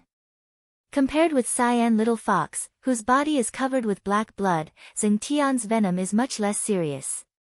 However, according to Yan Feng, the snake has also bitten ordinary people. Others may not know, but Lin Luoran knows very well that the snake is probably here for revenge. Others may be caught in the crossfire. Looking at Yan Feng's eyes, Lin Luoran asks, do you know how many people were bitten? Many. Lin Luodong thinks of many patients with the same symptoms on the floor of the hospital. Many. That's not good. They are not like Zheng Tian, who is half a step into the innate realm of cultivation. Lin Luoran is an ordinary person. Even if she wants to, she doesn't have the Reiki to force the venom out. The most urgent thing now is to make an elixir that can detoxify the venom. Lin Luoran picks up the red snake in her hand. As the saying goes, whoever started the trouble should untie it. This little snake has hurt so many people. If she doesn't do something for it, it won't be able to atone for its sins. While taking Zheng Tian to the basement for treatment, Lin Luoran secretly winks at Luodong. As the little master, you should treat your classmate well. Don't leave him out. Mrs. Lin knows that there will be a lot of people at the dinner table tonight. She stops crying and goes to work, leaving the room full of men. Many things have happened today. They probably have a lot to talk about. The major media are arguing again. People in the same industry always look down on each other. The exclusive broadcasting rights of a big star's wedding are sold at a high price, let alone the appearance of an Immortal. Countless viewers in the R city and the surrounding counties and cities have witnessed the live broadcast. However, other provincial TV stations don't necessarily admit it. They say that it may be the promotion of a fantasy film. Our city TV station 2 immediately counterattacks and requests to submit the original video. The technical appraisal shows that those flying masters don't have any auxiliary equipment like wires behind them. Therefore, the whole country is shocked. The news spreads like a virus and the whole world is ignited. The country of Huaxia has always been guarded against by some big countries. Although the governments of various countries know what is going on, the people don't. Therefore, there is an army of crab on foreign networks. The more they try to cover it up, the harder it is to cover it up. The blonde and blue-eyed foreigner is curious about the blurry faces of the woman in a green dress riding on a sword and the woman in black. Oh, it's a pity that it is not a high-definition video. They can't see their faces clearly. As for the government of Huaxia, surprisingly, it doesn't say anything this time. That's right. The videos on the internet that affect the worldview of atheism are not deleted, and no one publicly admits it. It's more like they acquiesce to these claims. The attitude of the top officials is worth pondering. Some people who know the inside story are thinking about the meaning. However, the patients who have been injured by snakes in the R city have received good news. It is said that the medicine presented by the military branch can save a patient with only 10 milliliters. This credit is given to Lu Sanchun. The young officer is promoted as an exception. Of course, everyone knows that behind him is Commander Qin, who retired due to illness. After 3 years of absence from the political stage of Huaxia, the branch of Qin shows a scene of prosperity again. Some people are happy, while others are sad. Of course, Lin Luoran, a foundation-laying alchemist, who hides behind the scenes, smiles with satisfaction after seeing the news report that the medicine can cure the snake venom. ++++++ equals we will start to update at midnight. It's late. Let's watch it tomorrow morning.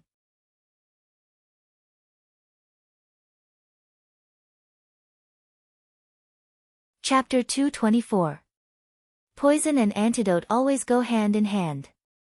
There is an old saying that wherever a poisonous snake appears, there must be an antidote within 7 steps. Although it is a bit exaggerated, it is not unreasonable. However, the antidote Lin Luoran is making this time comes from the snake's blood. This red snake is extremely poisonous. Unlike other snakes that secrete venom through their venom glands, its saliva, blood, skin, and bones are all poisonous. Lin Luoran thinks in reverse. Why didn't such a poisonous thing poison itself? Obviously, there is something in the snake's body that can resist poison. After Lin Luoran purifies the snake's blood, the snake turns into a puddle of gold powder, not to mention coming back to life. The substance is hidden in the highly poisonous snake's blood. Lin Luoran takes out the preserved snake venom to do an experiment. She finds that it has an amazing detoxifying effect. Lin Luoran takes out half of the gold powder and mixes it with the water in her space. The special antidote becomes a magical, special antidote. The incident of the red snake being injured is finally solved. For Lin Luoran, this is only one of the 3 good things that happened after she got back home. Secondly, she looked at Goldie above the bamboo house. The latter was wrapped in a big golden cocoon and looked very peaceful.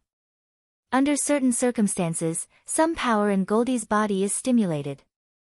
No matter how shameless Goldie is, it still wants to eat the gallbladder of the little red snake. Goldie rolls on the ground in pain. Lin Luoran is startled at that time. She wants to comfort Goldie, but Goldie flaps its wings and sends her flying. While the Lins are worried, Goldie rolls on the ground for a long time. He pulls off many sharp feathers and sticks them on his body, forming a big golden cocoon. Lin Luoran feels that Goldie calms down. Maybe Goldie is growing up and is molting. Thirdly, what makes Lin Luoran the happiest is that Rong has finished translating the Shui script on the bamboo sheets and handed it to her. Lin Luoran looks at the thick piece of paper and flips quickly. She has good eyesight. With such a fast speed, she can almost finish reading every word and sentence. After thinking for a while, Lin Luoran opens her eyes and asks for Rong's opinion. How accurate is the translation of these materials? 95%. Rong answers this question honestly. It's not that he is not good at translating, but that the Shui script has been passed down from generation to generation. Over thousands of years, even history can be distorted. It's inevitable that the Shui script has been passed down by word of mouth. 95%, that should be correct. Lin Luoran closes the manuscript and there is a touch of joy in her eyes. Rong Donglin is in a dilemma. He stutters, Sister Lin, do you really believe what's written on it? There are treasures in the Dragon Palace of the Water Nationality. How can there be a dragon in the world? Rong suddenly stops. He didn't believe it before, but now the legendary cultivator is standing in front of him. Rong smiles awkwardly and doesn't say anything.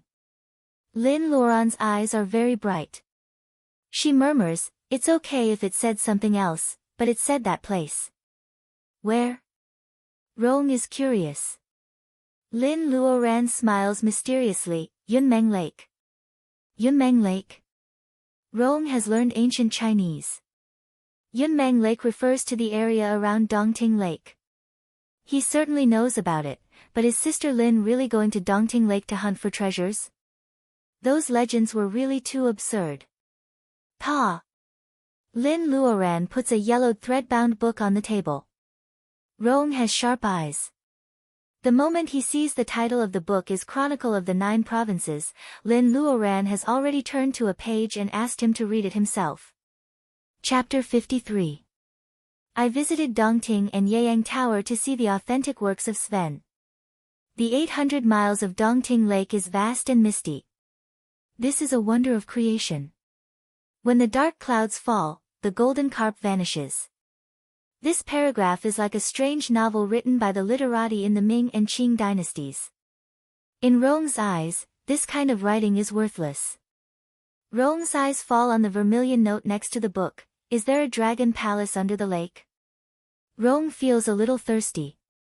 Lin Luoran smiles and nods to him. This is a travel note of a senior cultivator in the Ming dynasty.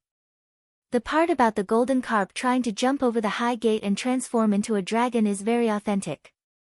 Therefore, what is recorded on the bamboo sheets of the Han dynasty tomb may be true. A travel note of a senior cultivator. Rong feels that the old book in his hand is very hot. As an ordinary person, he shouldn't know too much about the secrets of the world of cultivation. He carefully placed the book on the table and forced out a sincere smile. Senior Sister Lin, I won't disturb you anymore.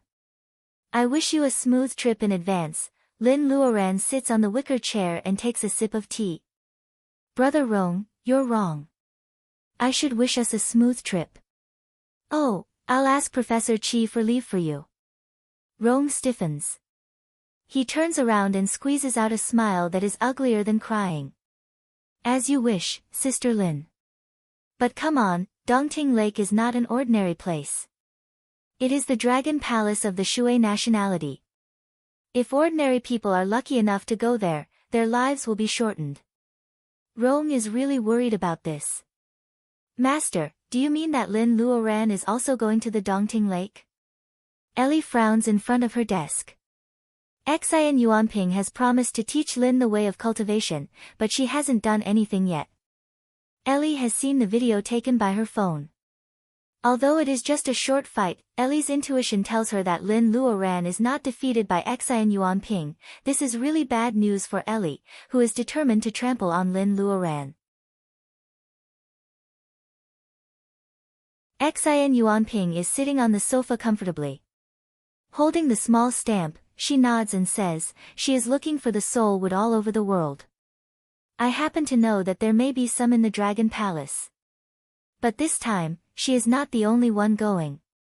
You are going too. She is going too. Ellie doesn't know what Xian Yuanping is thinking. Before she started cultivation, she didn't want to meet Lin Luoran at all. Lin Luoran has all the advantages of appearance, talent and cultivation. As an ordinary person, Ellie feels that she has no confidence. In fact, Ellie thinks too much. Lin Luoran has already forgotten about Ellie. How can she still make things difficult for Ellie?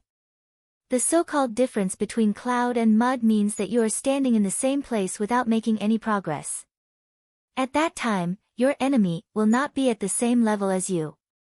Those grudges that you once cared about are just a past that didn't go well. Looking at Ellie's unwilling face, Xian Yuanping throws out her trump card, don't worry. This time, she will definitely ask us for help in Dongting. You can not only vent your anger, but also I will teach you the way of cultivation as long as you come back safely. Vent her anger and the way of cultivation. These two keywords make Ellie's eyes light up. When Ellie is about to say something, there is a rhythmic knock on the heavy wooden door of the office. Come in. Seeing that an outsider is coming in, Ellie quickly regains her dignity as a chairman. The door is gently pushed open. Li Anping comes in with a pile of documents in his arms. Chairman, this is last year's report. I have sorted it out. Although Li Anping's fat appearance is nothing like his handsome appearance a few years ago, most women don't like ex-boyfriends hanging around in front of them all day long. Ellie has no feelings for him at all. Although she calls him back to work in Fortune House as Xian Yuanping asked, she just humiliates him without any expression. She doesn't want him to have any practical experience. For example, the report that Li Anping brings in at this moment has been properly kept by Ellie. Asking Li Anping to sort it out is just to make fun of him. Assistantly, I remember that I asked you to sort out the report of the year before last year. What you brought is last year's report. Please reorganize it. Li Anping can't hide the anger in his eyes. After struggling for a while, he agrees. Allie waved her hand and asked him to go out. There was a faint smile on her lips.